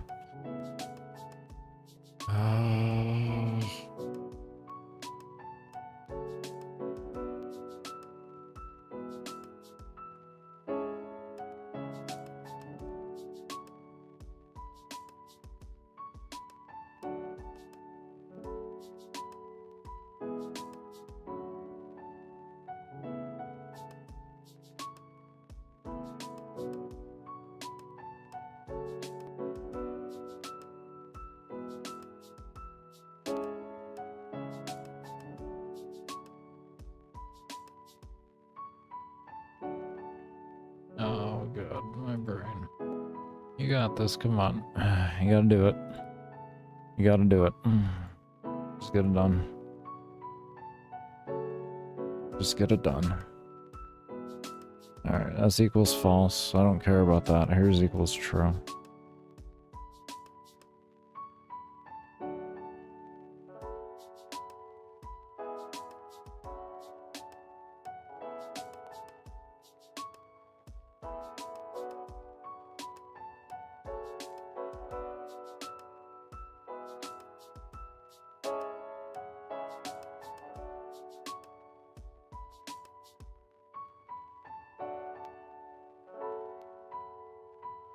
Where is the main system of this whole thing? This whole bot reset. Here it is. There you are. Working directory reset. Here it is. This is what I needed.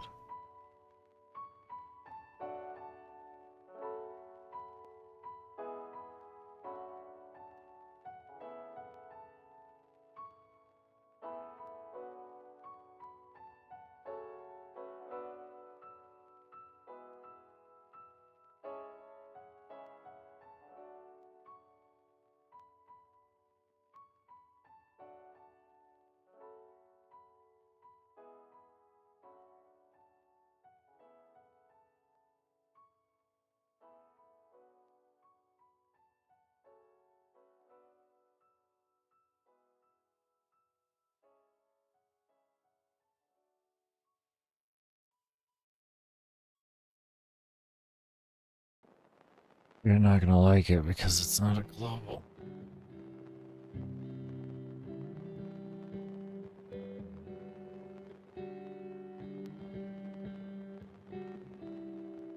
How do I make you right, then? Can I just do it like this?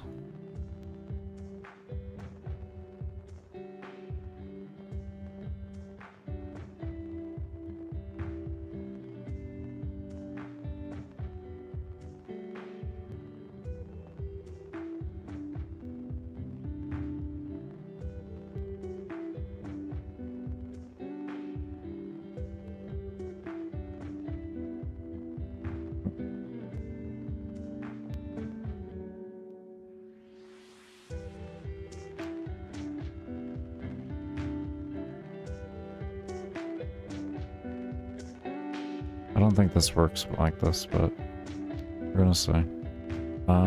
So we have that set like that, because otherwise I would just be, I would have done that with the other values. I would have done it with the other values.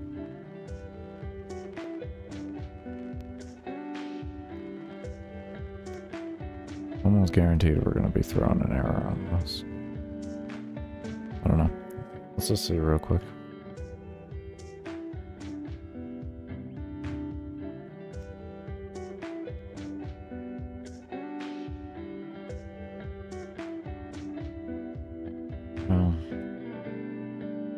I forgot to start recording. Jesus. Okay, I guess just for recording sakes, I forgot to record. So with the mob reset and the density value, it resets itself every time. So right now we're currently trying to figure out how to make it not reset itself and hold the value. And we're working in the player object right now and when they die, and we're having that number saved to the temporary save file, and then this way it can load back over.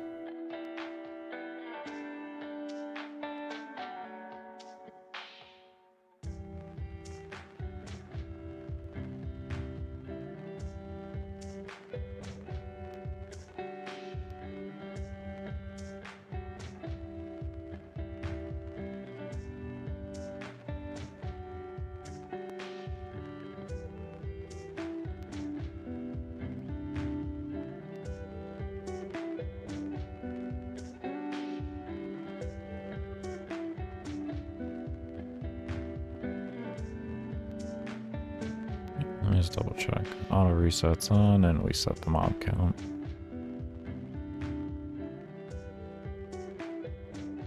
We don't have it on a load or anything right now, but we're seeing if we're going to be thrown an error when we go to write. So it matters for us right now.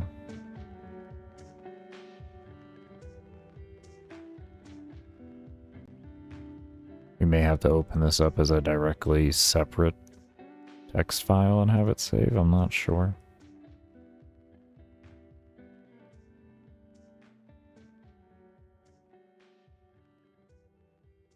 Or even if I...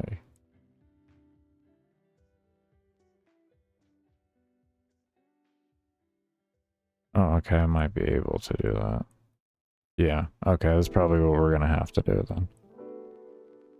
Okay, let's get the error first though. Just double check.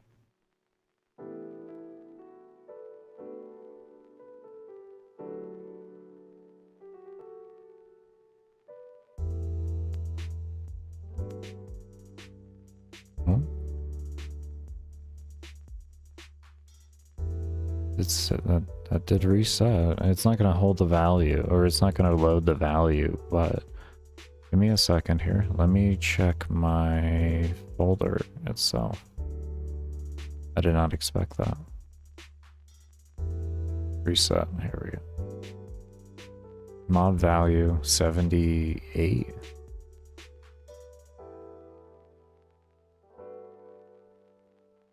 That's actually correct, it worked. Okay, nice. Good.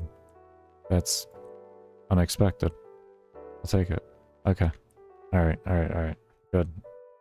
That makes things easier in my life. So now what we're gonna do is we're gonna come over to the game load. And in game load,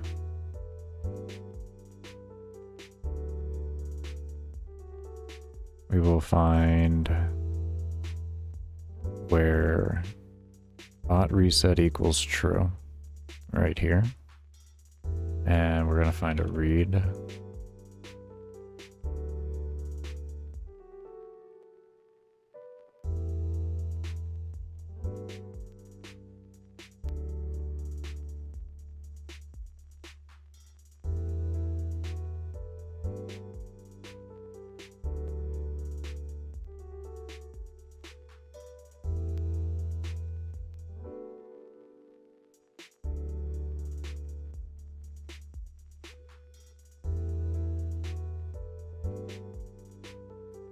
Okay, that should hold it now.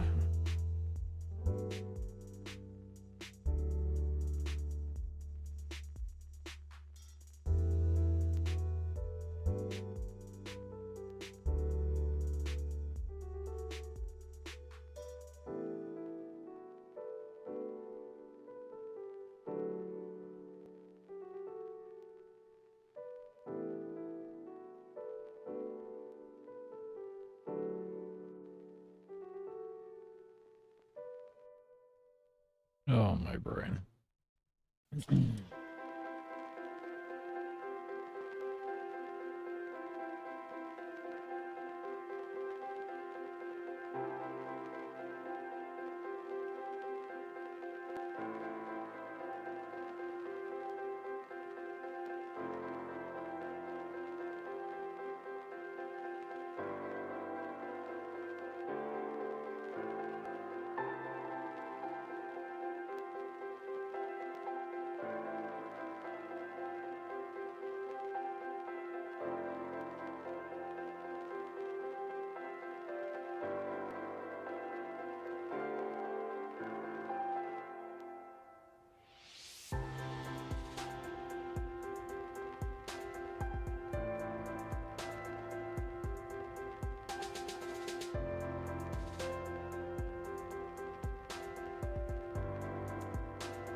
Okay, we're good. It works. Awesome.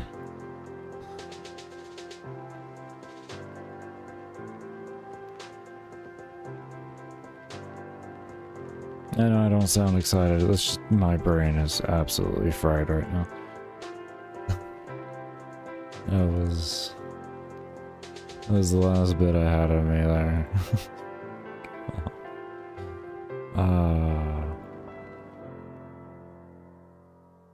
Alright, let me save up this project. Okay. We'll get ourselves on over to a support stream.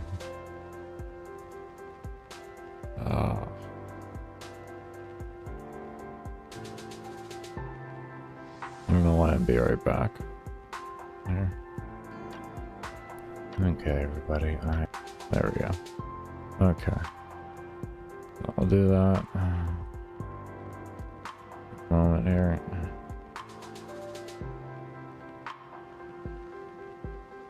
Okay, extract. Okay.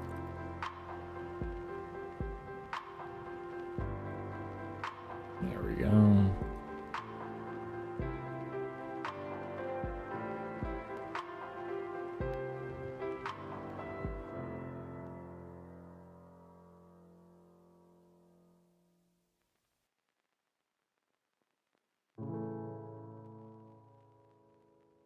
Okay. Alright, everybody. As always, I cannot thank you enough for stopping by and showing all the love y'all do show. And do remember I keep my streams ad-free while I'm here. Because y'all do, or for the lurking that y'all do during my support streams and when I'm running ads during my breaks. So it is much appreciated when y'all do that. And I'll be sending y'all over to a support stream where you'll just be able to watch some old VODs of mine and such. But we'll see you all tomorrow for another stream, and I hope y'all take care. Stay safe, stay humble, be open, and as